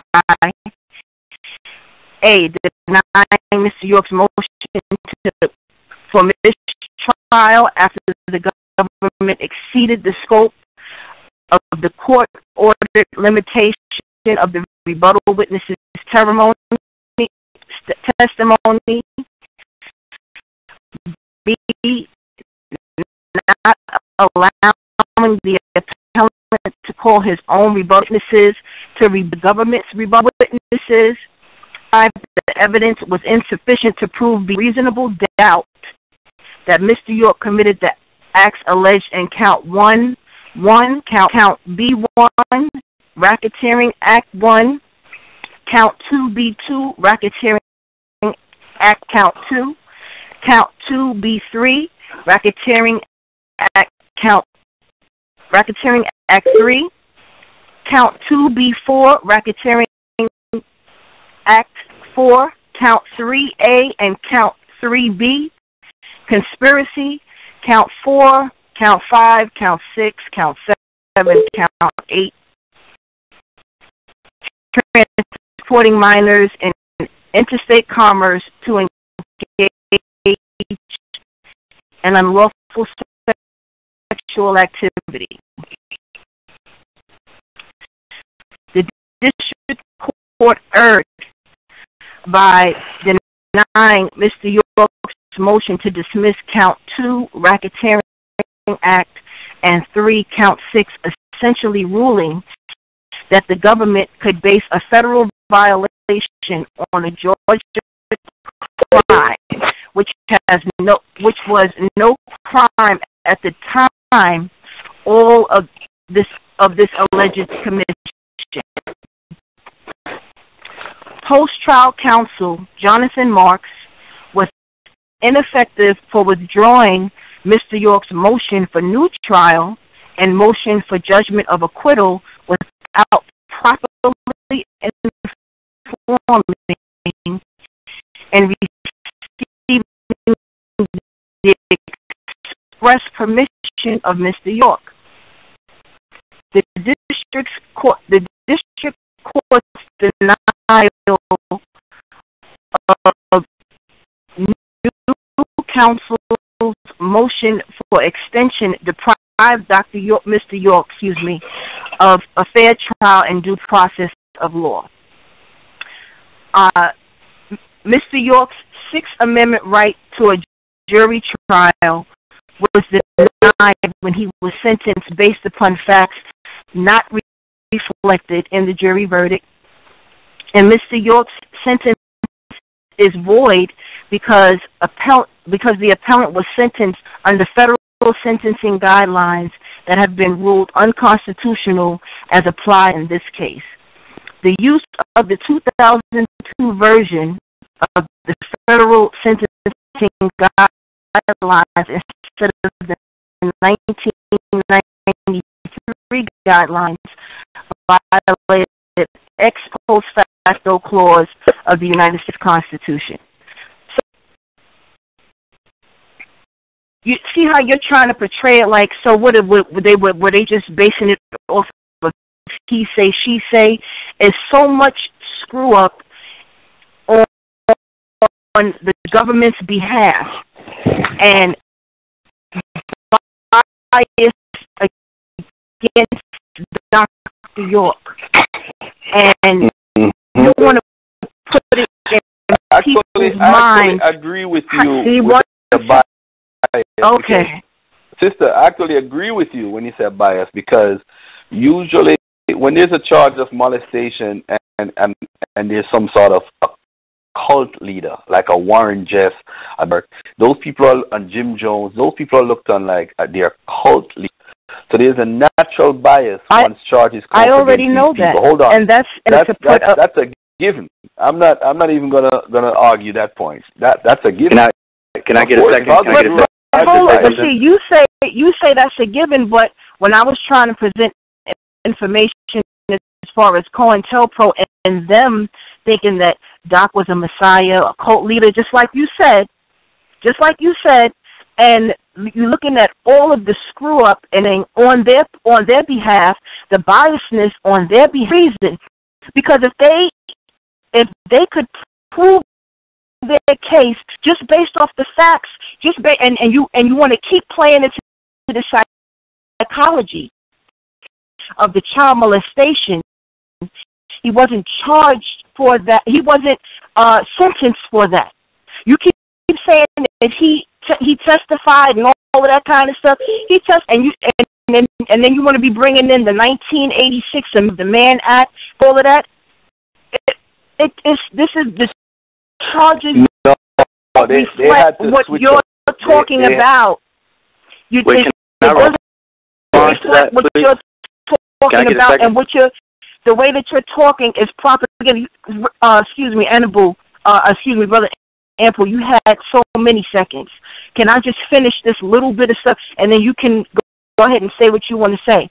What I was trying to say as far as the counterintelligence program being a key here of targeting, what were they targeting Dr. York for? Because you asked a question, Garfield, last week of why would they be scared of Dr. York?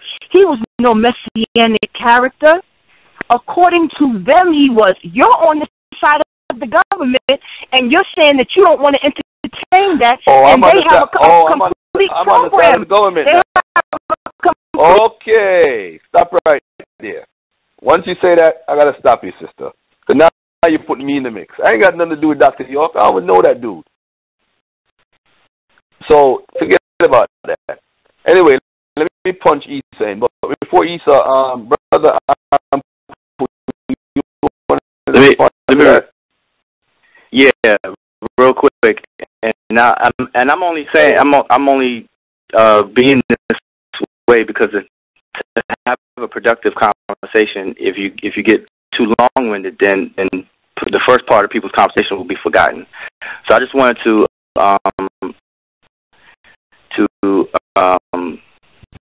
and even me saying this, I forgot what I was going to address with the thing that she first brought up. So you might as well.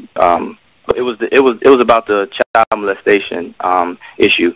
Well, what I want to say as far as what the sister just spoke about is that what she read from, or what she's dealing with, is the appeal. This is the defense appeal argument. There were 10 issues in the appeal, but what she did not read was the government's brief filing. And in order for the listening audience, in order for anybody to see what's going on, they have to be able to read both.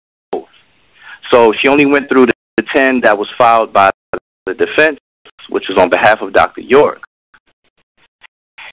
And if we're going to do that, which is fine, I'm not saying it's wrong for doing that, but I'm saying if we're going to do that, then I don't need to be on the phone, because people, if it's going to be just a review of what was done, then that's fine. I don't have to say anything, because you could just read the documents, and that's what I push. People read all of it. And then my part in this is to clear up any to do clarification, clear up any misinformation that has been pumped and pushed. So yes, what it said was absolutely correct, because that's the appeal. But she didn't read what the government said in response to that, and then the follow-ups to all of that, the oral arguments and so on and so forth. So it wouldn't be fair to the listeners to just hear that and then say, and then accuse you or anybody else of being biased or whatever, when you know that's understood. So I want to address that. And then another quick thing was the child molestation. There's no child molestation statute in the federal venue, but the thing is that Dr. York was charged with the Mann Act violations when it comes to the child molestation. The child molestations by way of the Mann Act on the federal venue, they used the Mann Act to essentially charge him for a child molestation, because the way the Mann Act is that it's not illegal to transport minors across state lines. Everybody does it all day, every day. But when you transport minors, when the accusation is that you transport minors across state lines to engage in an illegal sexual activity or a criminal offense that could be illegal in a destination state, and in this case, in Georgia, the illegal activity happens to be child molestation. So although it doesn't say for child molestation, this is how it was used. And I say that because everybody wants to focus on that, and that's nothing to focus on. And that's what I mean. This is why Dr. York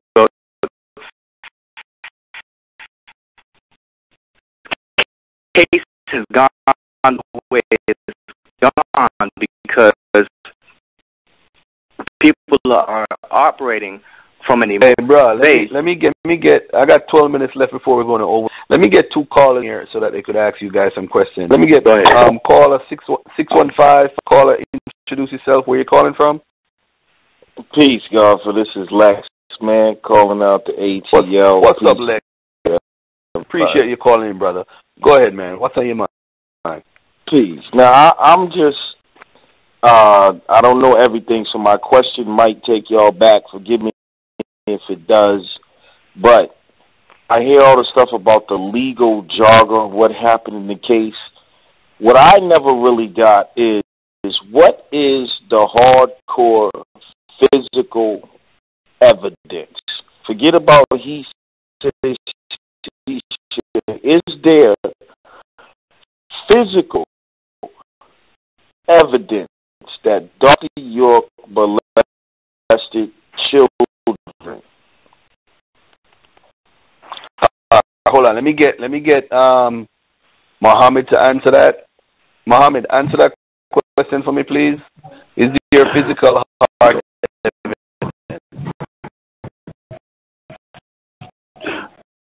Okay, from what I understand, I'm going to have to go this route here. What I understand, a lot of these children had diseases such as herpes simplex 2, chlamydia, and various other diseases that they had that Dr. York was not diagnosed with.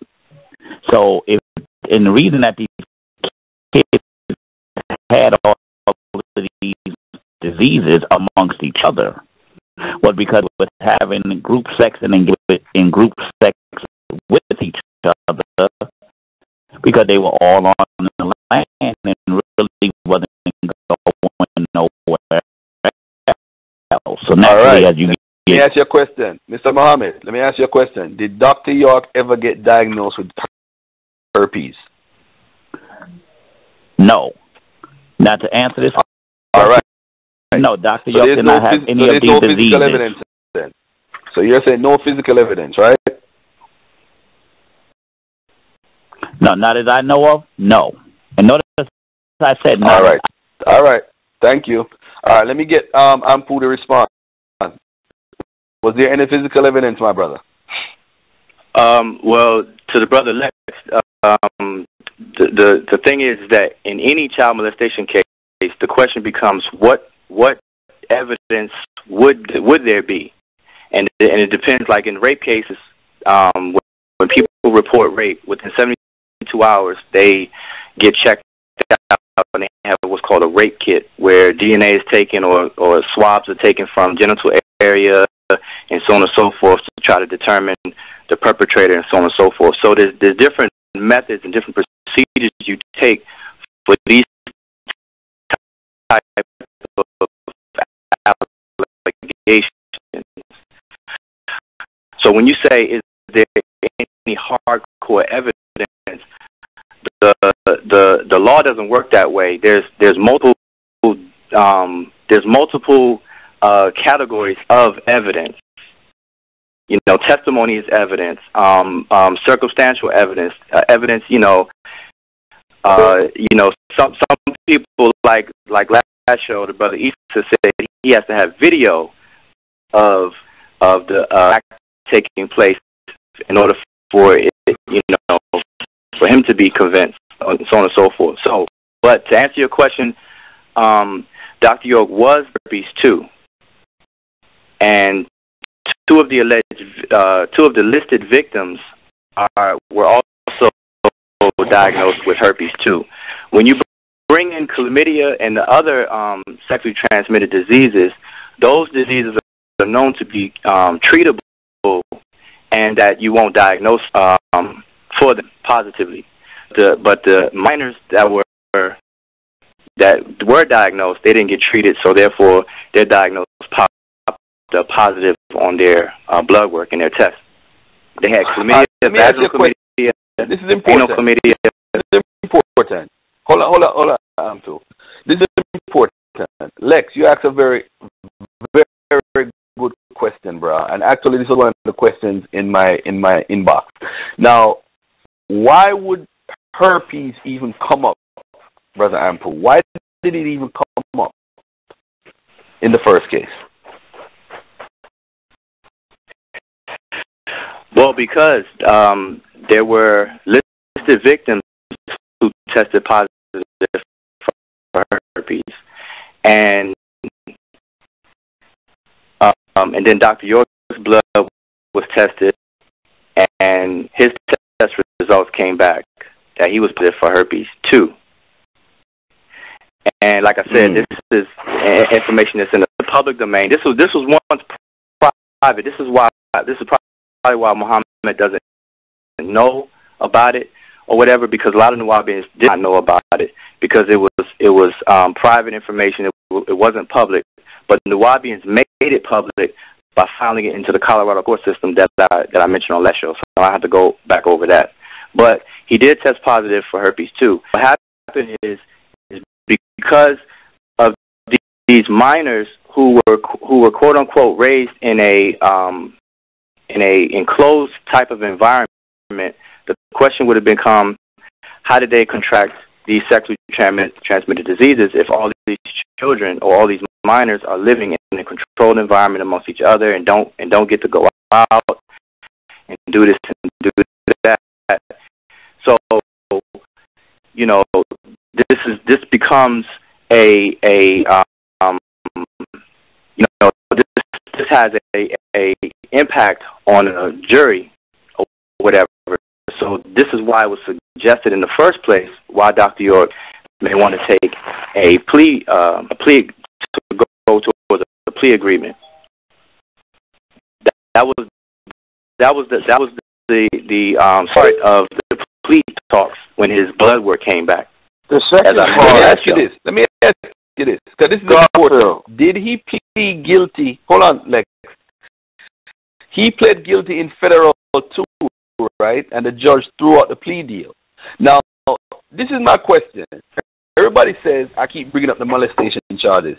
The reason why the molestation is important is because they twisted the law or made it fit into this case with the Mann Act.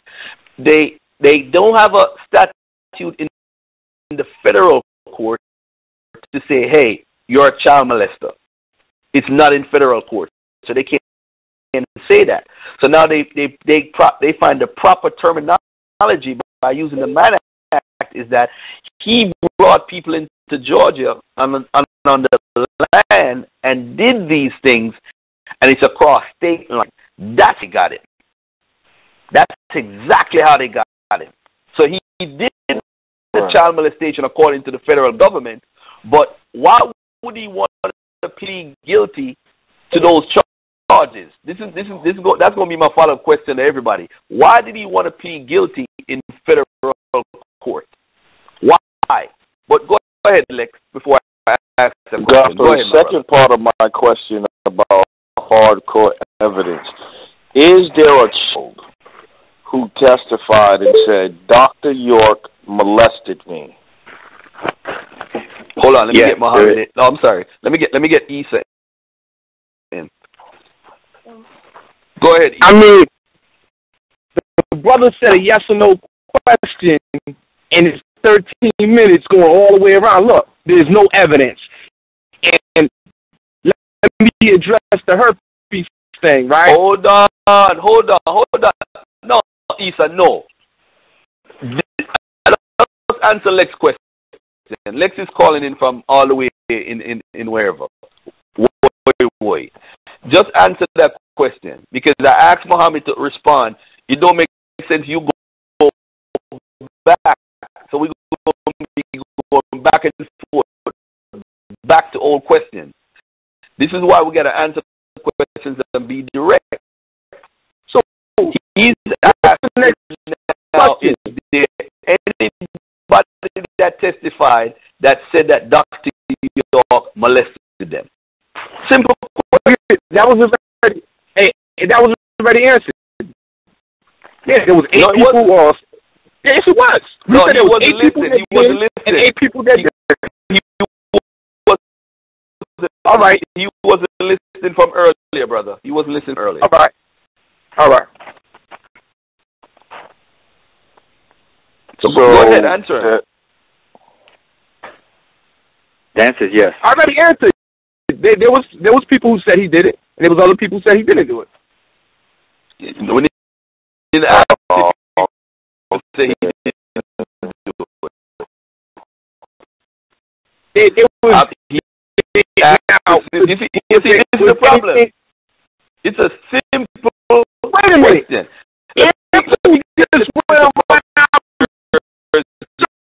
Circles, and you allow him, and I'm trying to elaborate, and you won't allow me. Come on, man. Go ahead and elaborate, because I'm biased. I'm biased, bro. I'm biased. Here's elaboration, right? The brother asked 2 questions, right? Now, the second question, right, was there any physical evidence that supported the testimony? No. There's no DNA, there's no nothing seen on the covers, on clothes, no. There's no Bill Clinton evidence, no. Hello? Go ahead, sister. Your answer. Hello? Go ahead, sister. Go ahead. Okay, sister. Yes, I want to address Brother Anpu because he put up some misinformation just now too. I'm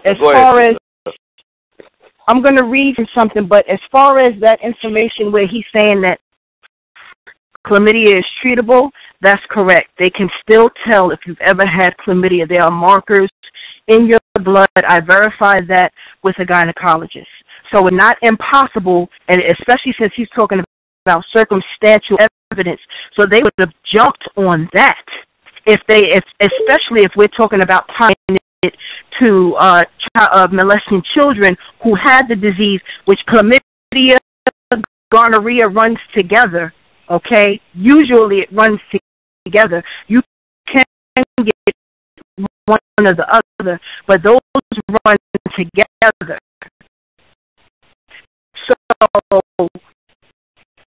it's kind of escaping those.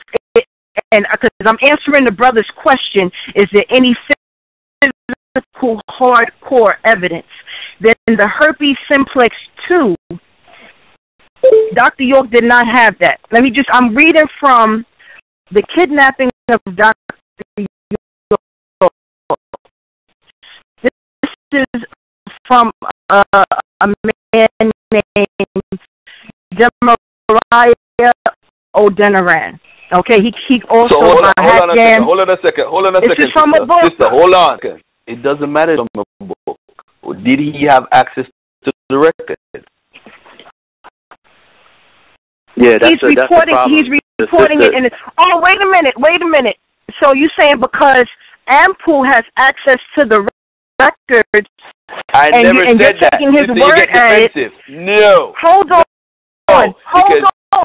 If you're going to tell me, somebody wrote a book, that don't mean nothing if he didn't have access to the records. It don't mean nothing to anybody that says that. It means nothing what anybody says. Do you have records in front of you? Do you have records in front of you? Can you post them? It's not my job. I can, sister. I can. Brother Anpu, I have Dr. York's medical records, and I post them to you. Just leave me your email, and I'll get to you. So we can kill that now. Why won't you post it to everyone then? If they're asking the question, and if you're coming on here to ask questions, then just read it.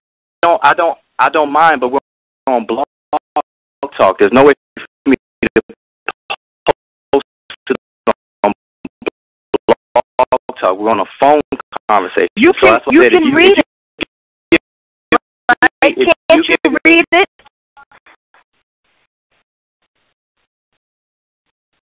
I'm going to read what I have since I have it in front of me. But you're reading from a book. I can read from the actual document that the government even sent from the test results. I can tell you what blocks I even checked off on. I can tell people where to go so they can see it. So do that. You just said all of that to say you can't post it on Blog Talk, but I'm telling you, I'm giving you the reference in the book, and you won't do it. You can post it in the what do you call it? Let me open up the Can you tell? Tell me then. Let me open up the chat. No. That's on the line because y'all are trying to promote the facts. Tell the brother that asked about the hardcore facts, and you just saying stuff, and you don't have anything to back it up, and you say that you can't post it on Blog Talk Radio, where you could just tell them what you have and read it right then and there, and then say that you'll post it because I'm telling you about. You're not making. I'll do that. I'll do that.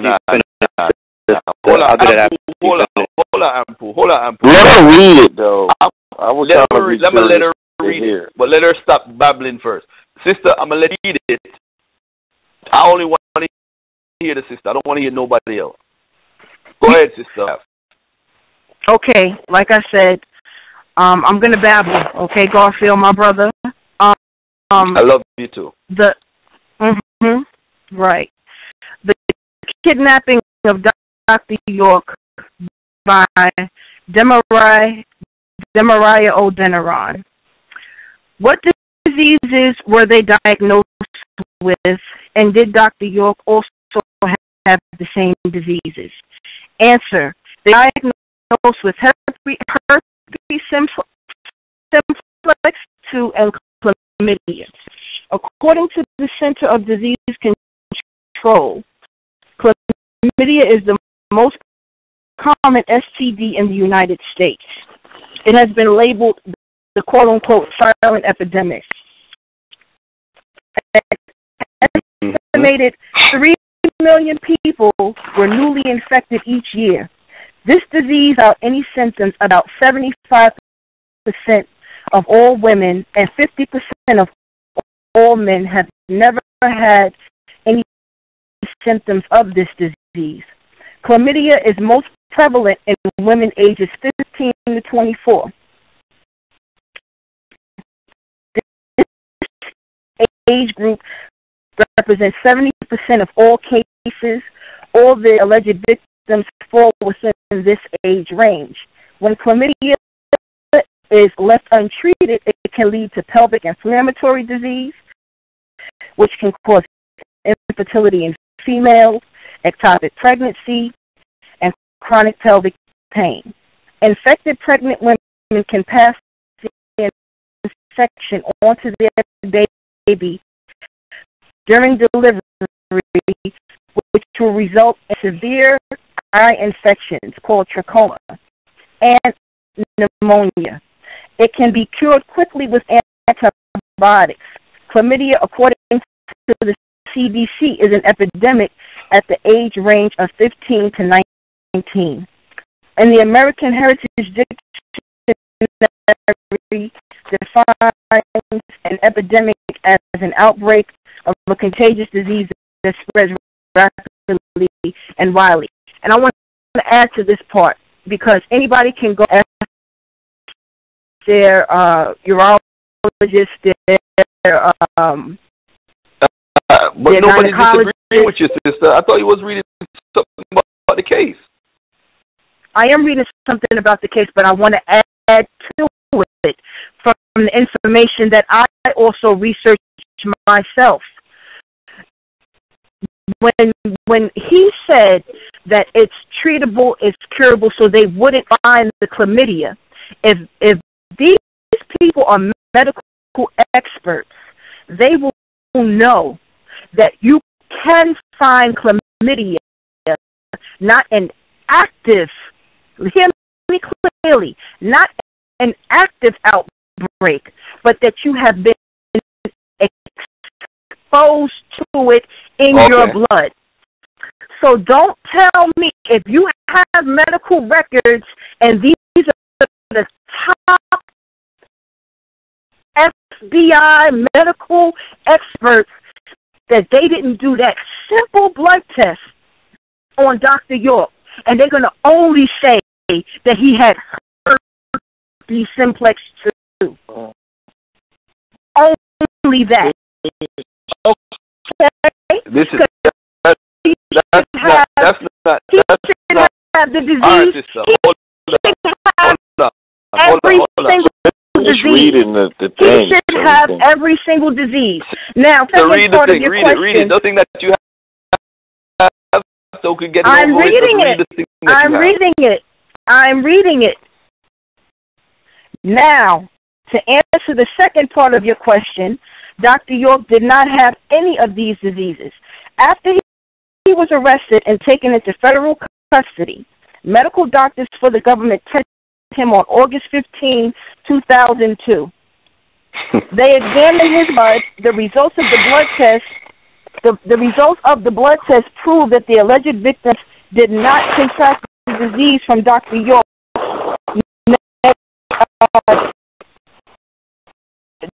Dr. York tested negative for chlamydia, the disease that most of the alleged victims were actively diagnosed. Four out of 5 of the teenagers that were kidnapped were diagnosed with this disease.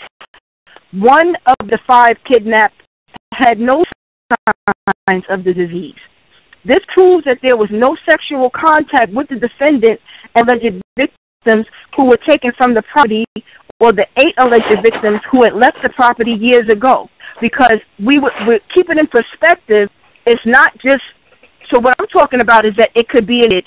And then at the time, because this is August 15th of 2002, yes, it could be treated, but he got 2002. So technically, according to the previous discussion, it could still be in his blood. And how were they going to treat him before they tested him for everything? Sister, you're correct. All right. Now, you're correct with your information that a couple of other callers got to come in. Lex, I'm going to leave your line open. Let's respond in 2 minutes, please. 2 minutes. 2 minutes. To respond. Before you respond, from what I know, there's medical information out there that says that Dr. York had, because of that, that's what kind of influenced them to make a plea. Because they're like, wow, if he has herpes simplex 2, that's damaging. If you're a juror and you hear that, extremely damaging information.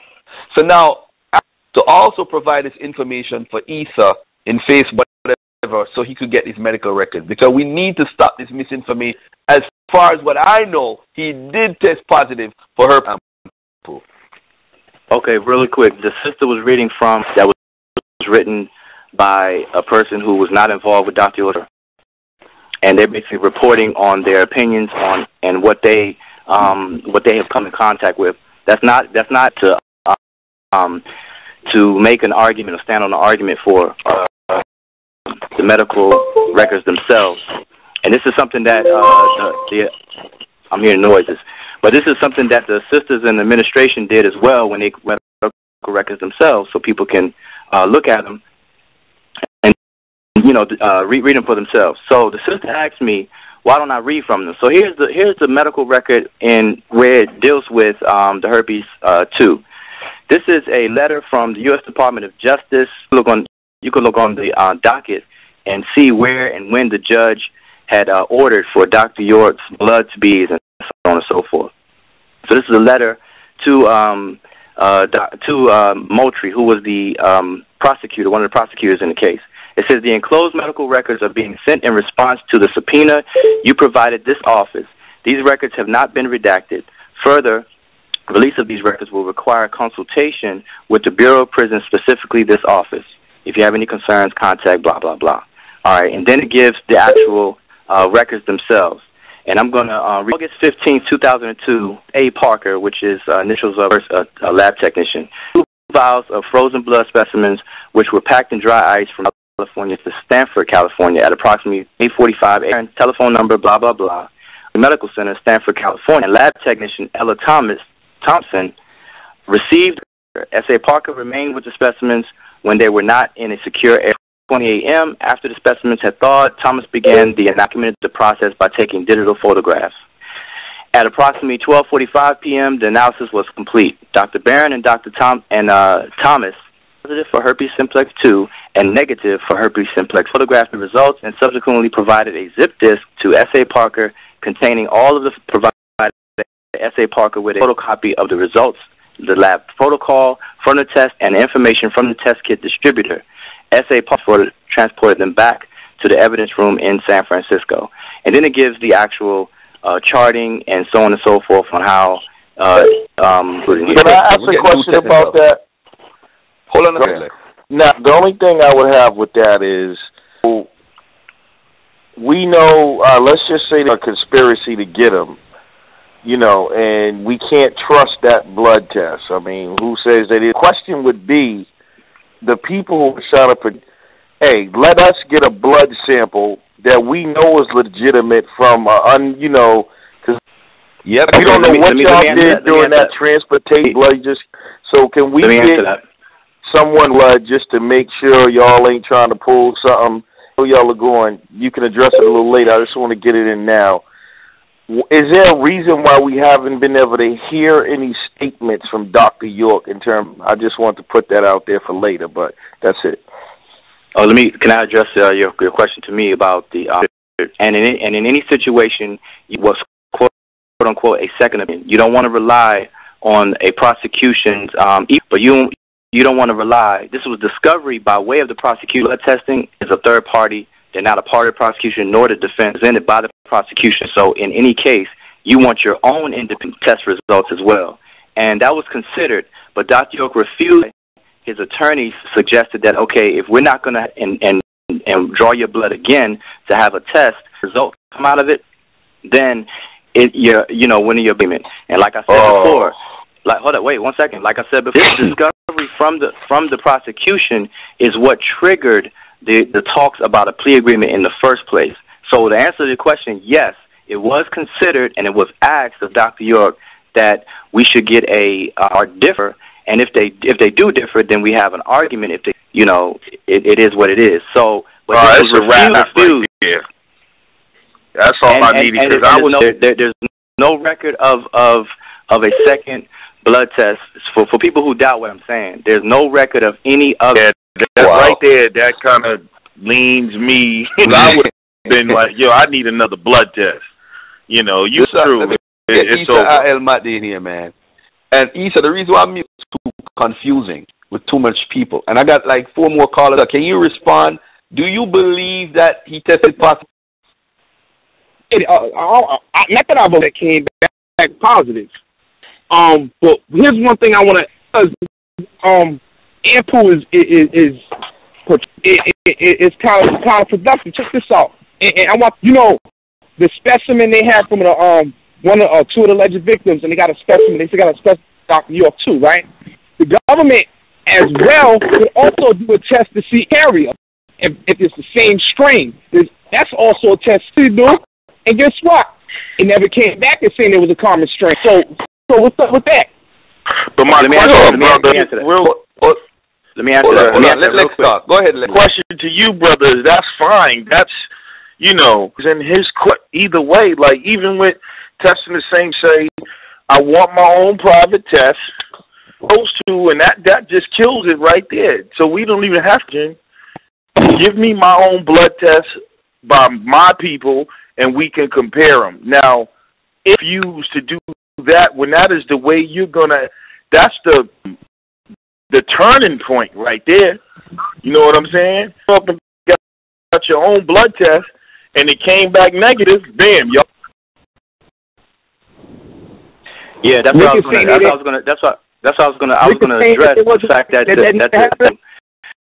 the strand issue is a non-issue when the defense, including Dr. York, did not get a second opinion, did not get another blood test done, because it's not a. Wait a minute. I'm not. Wait a minute. Wait for a second. I'll let you talk. Don't worry about it. You get your time. Anpu, finish what you're saying. I'll bring the brother in. And you know, because the back and forth messed up the whole show last week. I'm not doing it this week. Not doing it. All right, Go ahead, listen Anpu, for a second. All right, the herpes issue did not come. Prosecution had no reason to go forward. This was discovery that was passed over by the prosecution to the defense, and the defense saw it. And because of it, now the defense has to react to it. The first reaction in the trial or any future trial or hearing.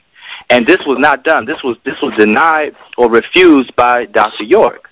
So, because the defense don't have its own independent test result, it wasn't even used in the trial. Point of clarification, Anpu. Point of clarification. This was before the federal. No, this is in 2002. This was August of 2000. So this hold is on a second. Hold on. Let me clarify something here. So when did he plead guilty in state court?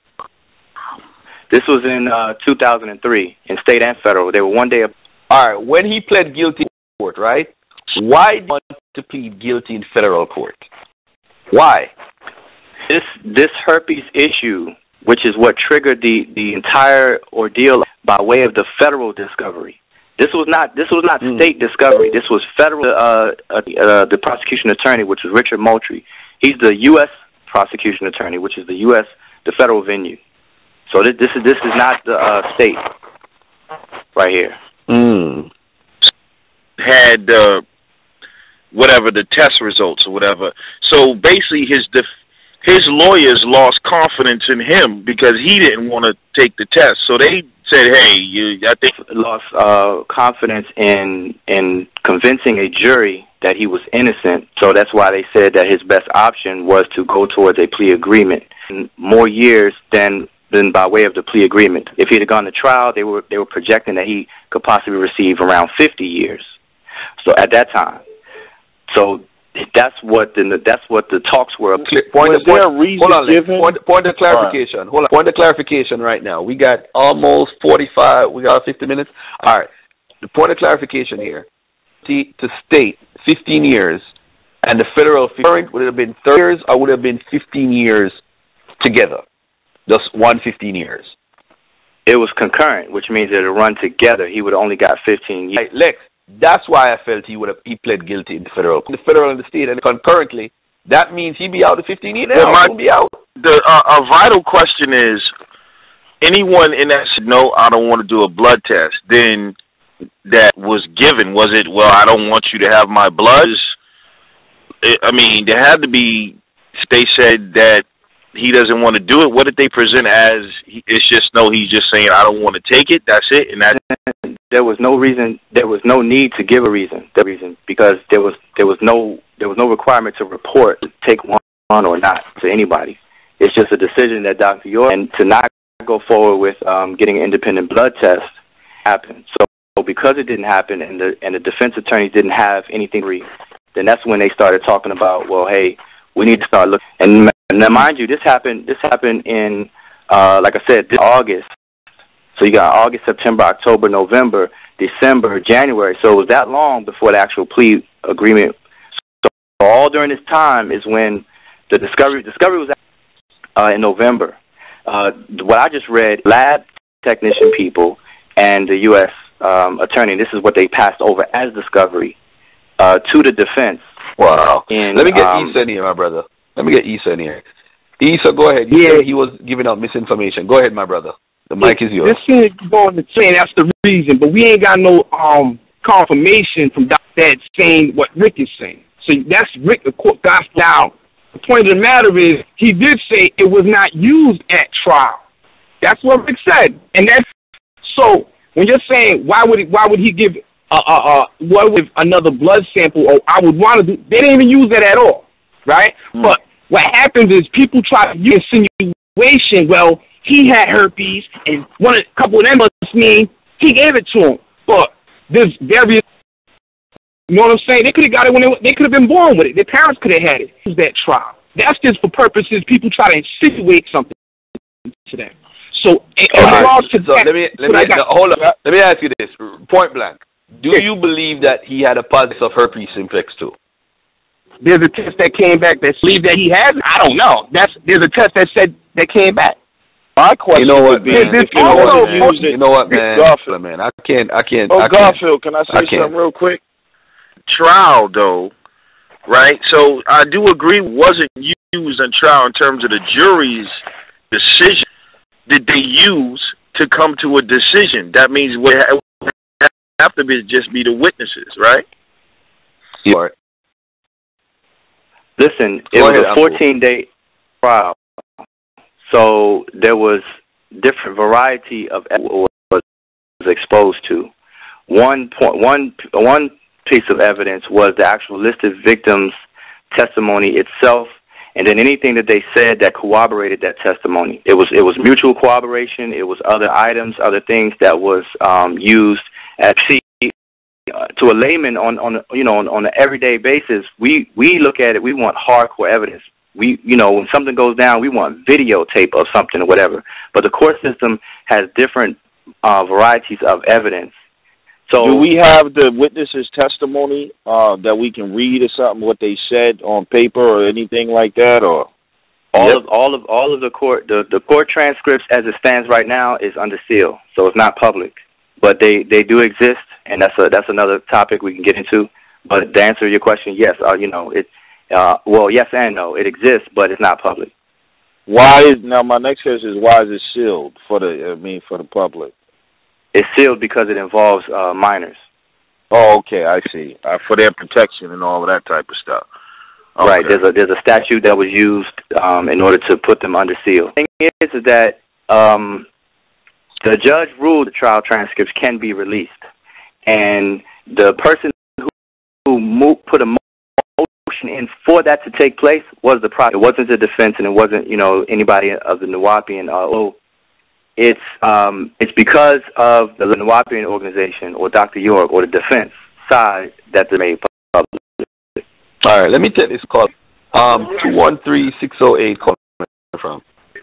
This is Kevin, California, and what the brother is saying is LA, and I get phone calls all the time about the inside of the sea, what's going on. But like as far as the evidence, if you have a person coming forth and bringing, a testimony about what this guy, or anybody in that shape or fashion or form can bribe them to come forth and bring such community. So with all that being said, man, at the bottom of the bone, man, what he's saying is true, man. I deal with pure common sense and everything now. You know what I'm saying? So if you got the material evidence as far as with the labs and everything, the FBI and all these other people, then you got people that's coming forth from out the closet saying this is what he did to me growing up and blah, blah, blah, blah. The tongue is a mighty sword and your mind is a weapon. So whatever you're strong. So if this person coming forth saying, oh, okay, yeah, they did this to me, they did that to me, all right, and then we get this is what he did to me, and I'm looking like, wow, this powerful leader out there in New York, this cat actually did that. And remember, all men fall short somewhere, and they sit side. You know what I'm saying? That's just what it is. You know what I'm saying? So, he's walking in the flesh, Thank you, my brother. 34275. Call you live on the air. Garfield, man. Peace. How's everybody? The question is this. I'm saying, what Doc was in Cottonworth, what that got to do with the case, military prison? He went to Leavenworth. He was only there for a brief while. They got no, he wasn't. He wasn't at the military. Let me answer that. He wasn't at the military prison. If you go, I visited him in Fort Leavenworth, and it was the U.S. military prison and the U.S. penitentiary but they're not the same prison. So they got nothing to do with military prison? No. Okay, but what I'm saying, why was he transferred to that facility?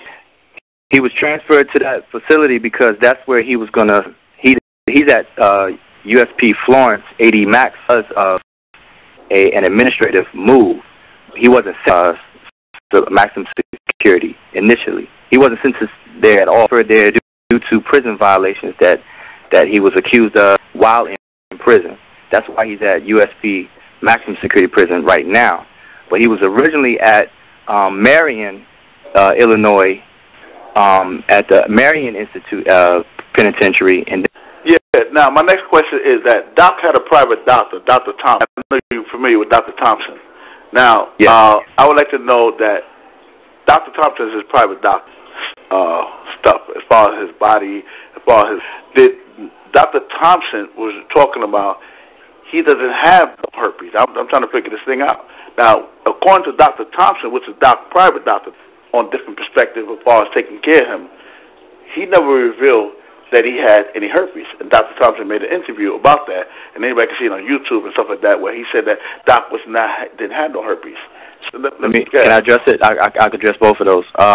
Number one, in court at his trial whatsoever, Dr. Thompson did not do a blood test on Dr. York for sexually transmitted diseases, because if Dr. Thompson did not show any medical results on Dr. York's blood.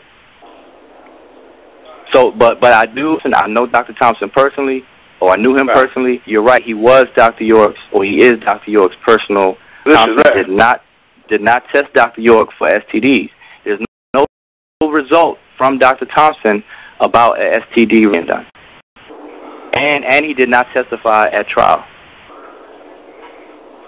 So he's issued. Any more questions, brother? So he's irrelevant as far as those issues, as far that he don't have nobody saw Dr. Thompson's medical records as far as he's Dr. Petition. So didn't and I'm telling the prosecution, they know that Doc had a private for Doc results if they taking care of him. That's my point. No, Dr. Thompson did not have an independent person take his test. Why would that's what I'm saying. Why the prosecution say, well, let's see what Dr. Thompson said, and they know Doc had a private physician. Now, you know Doc always had a private physician as far as his testing is concerned. Now, we got to also be careful with COINTELPRO. Now, they can set up different things just to trap jobs. That's sometimes right. Yeah, let me just address the real quick as I can about the COINTELPRO. We know COINTELPRO existed, and it's been thoroughly upgraded since the 60s when it was first developed by the FBI and so on and so forth. The thing is that what people who keep bringing that stuff up have to realize is it becomes a diversion, because these people who accuse Dr. York are people who were shielded and sheltered within the community that Dr. York created. The Ansar Allah community comes along with that. First have to entertain, how did these people that himself grew up with and live with, how did they get involved, be programmed by the government so well if they're right there with us and so on and so forth. So these are kind of things that has to be. That's why I said when you people bring that stuff up, it hurts the dialogue at that point, because you're dealing with people who were there with Dr. York who are accusing him. No white person. I understand you with that. Now, you know scroll. The little Nuwapian scroll. And in that scroll, we have all the government, anybody who had that scroll, and anybody know, they listen to me, know that we had a scroll with the Constitution in there, all the FBI, all the different departments, and all the government agency, right? Why didn't it never presented that little Nuwapian scroll with our identification, with our passport in there, and Doc had all the agency, all child agency, why did they never present that book? Right? Now, they did. Just to cut you. I want to just correct you. They did. A lot of the books like that were presented in the hearings, the early hearings. Matter of fact, the May 9th, 13th, and 14th brought up. Matter of fact, the brother named Ahmadou Barmer, who we knew as Harul Hotep, presented a lot of that. I gotta cut you. Ampu, I gotta cut you. I gotta give these people opportunity to speak, because and I want the sister to speak, and then I'm going to let Issa speak. Muhammad, go ahead, to everyone. Peace and blessings to everyone. Before you speak, Muhammad, before you speak and address anything, you know what? Go ahead. I'm not even going to say that. Go ahead. Do your thing, bro. Okay. Did some articles together in the Amsterdam News. We did some articles together. As a matter of fact, we even had you and Al Woodall came up from Georgia under Doc's orders, or better yet, instructions, to do this with Veronica Kidd. Remember the one we did in the bookstore out on Bushwick for the. Now, I want to ask you a question. For the last 2-3 weeks, I've been listening to this show. The back and forth we've had. As far as York, was Dr. York given a fair trial? That's one. Was Dr. York directly convicted in, say, plea bargain because according to him, the rest. I didn't say plea bargain because guilty, as if he just jumped up and said, I'm guilty. No, he was given a plea bargain, and a plea bargain out of the eye of the jury and the cameras and everybody else. They all, if you say you did this, this, and this, we'll let them go. If you by yourself, we'll give you less time out right now, but you must say you did it and in front of the judge and say that you were offered a deal or you were threatened or coerced or everything. You've been through the so-called judicial or justice system, and this itself, I have no problem admitting this, so I know how that system. Okay, can I ask you a question then? Oh, you know what? His call dropped. Let me get. Okay, let me answer. Hold on, let me answer him. Let me answer because he put it out there. Let me at least address it. The thing about the plea agreement, he's calling it a plea bargain, and it is called agreement. And whatever the agreement is, it is, and Dr. York signs it in front of a judge after the judge checks competency. This is what the videotape is all about. This is what the hearing that people see on YouTube as a video for the state court. And then Dr. York, has a chance to respond to all of that stuff, and then he signs it right then and there. So everything is. There's no mention of the agreement part charged with 208 counts of various forms of molestation. There was regular child molestation that was listed, and all of those counts added up to 200 was to reduce them from 208 down to 77. It would have put it into a time range of 12 years to serve. That was the agreement, and that's what Dr. signed to, where the reduction of the counts was made, and that the 12 years as proposed by the state prosecution. So of getting anyone else free, there was no mentioning of denouncing his death. That is being said as propaganda. None of that, okay? So I just wanted to address that. That was to answer his question. All right, let me get the sister in here. Go ahead, sister. The floor is...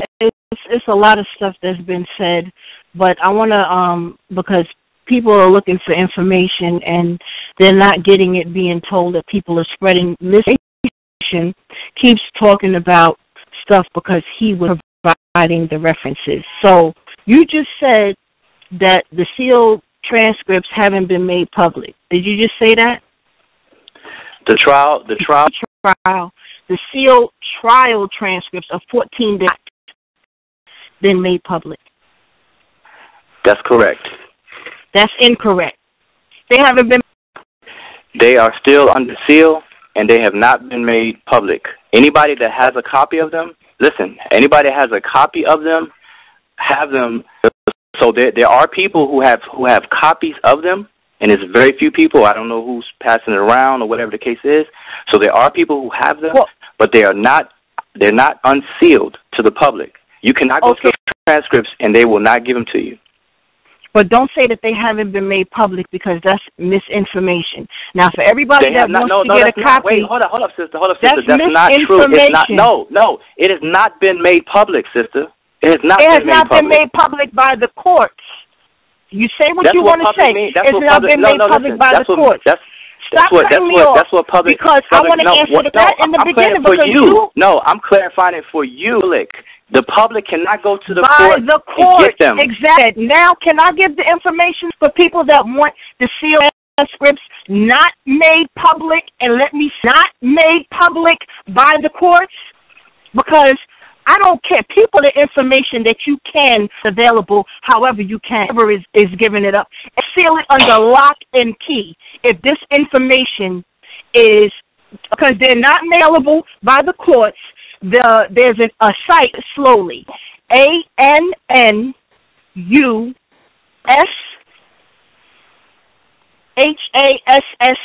Excuse me, I'm sorry, ANNU.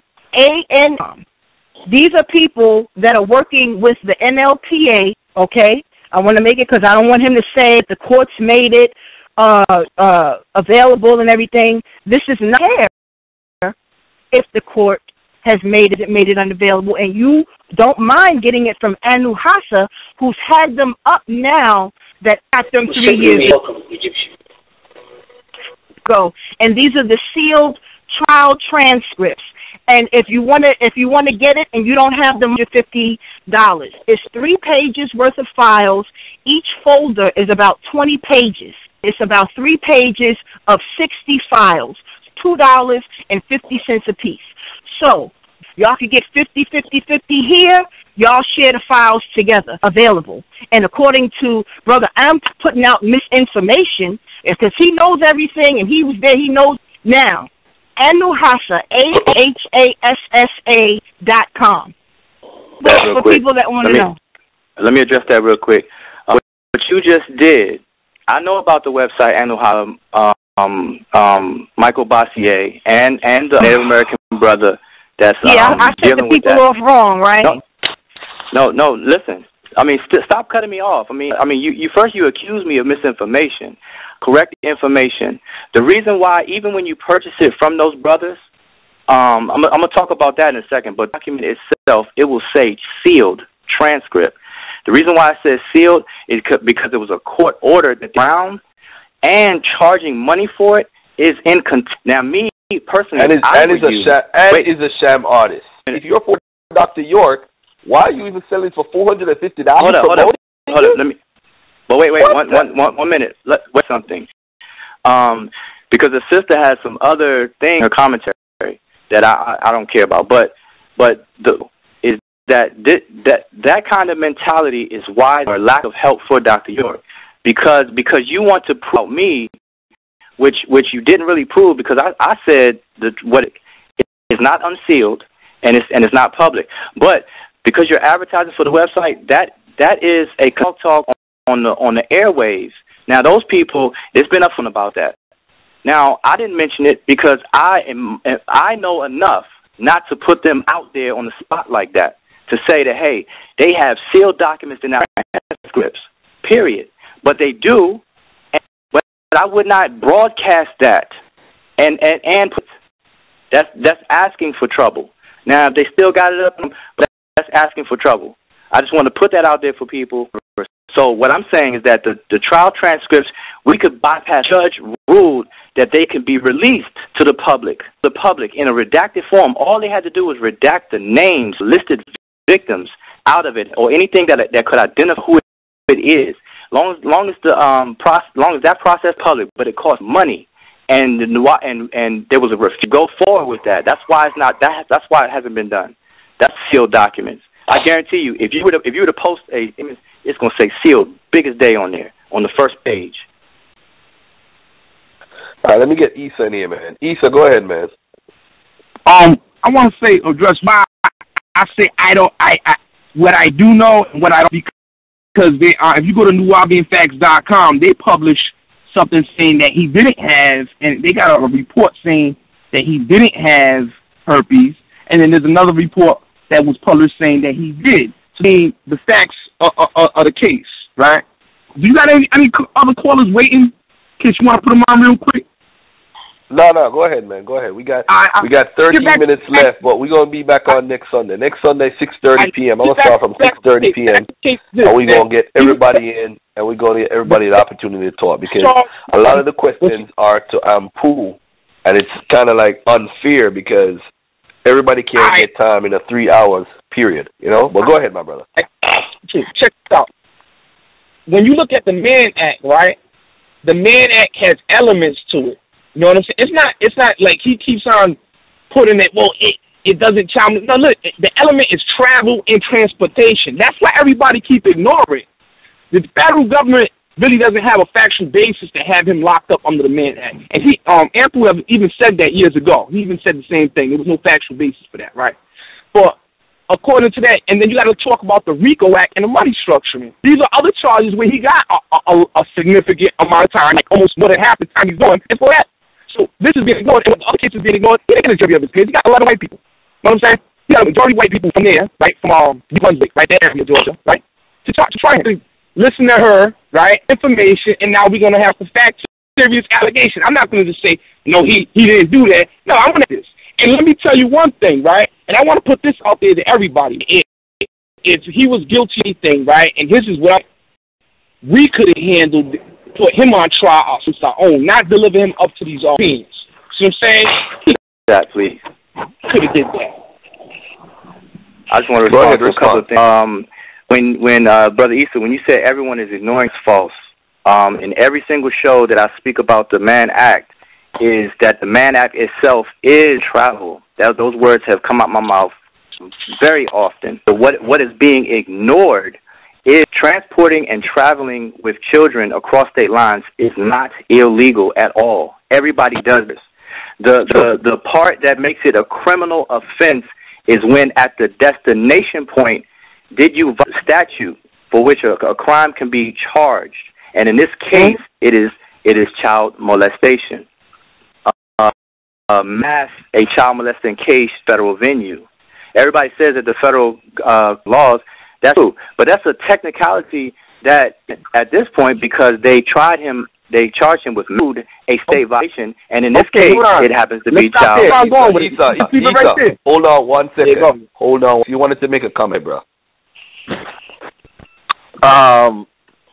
A couple of comments. One is I was curious as to what charges was, and two callers, the brother and the sister, and they don't think it's been sufficient. Hypothetically speaking, if it did happen, how, I just want to say this, to the people who are protecting it, you can't continue with the knowledge, or, a lot of people are going hard. This was a big part of their foundation in their lives, but, and I'm not saying he did or not, but I'm just curious as to know if he did, how would that change in the teachings or whatever. So, but I'm just curious to know. Let me answer the first question about. Answer first. Yeah, I was trying to respond when Anpu was talking, but I'll answer the brother's question. It wouldn't change as it is. That doesn't change anything for me, because then that would mean that the information, the doctrine that passed through him, didn't mean anything to me in the first place.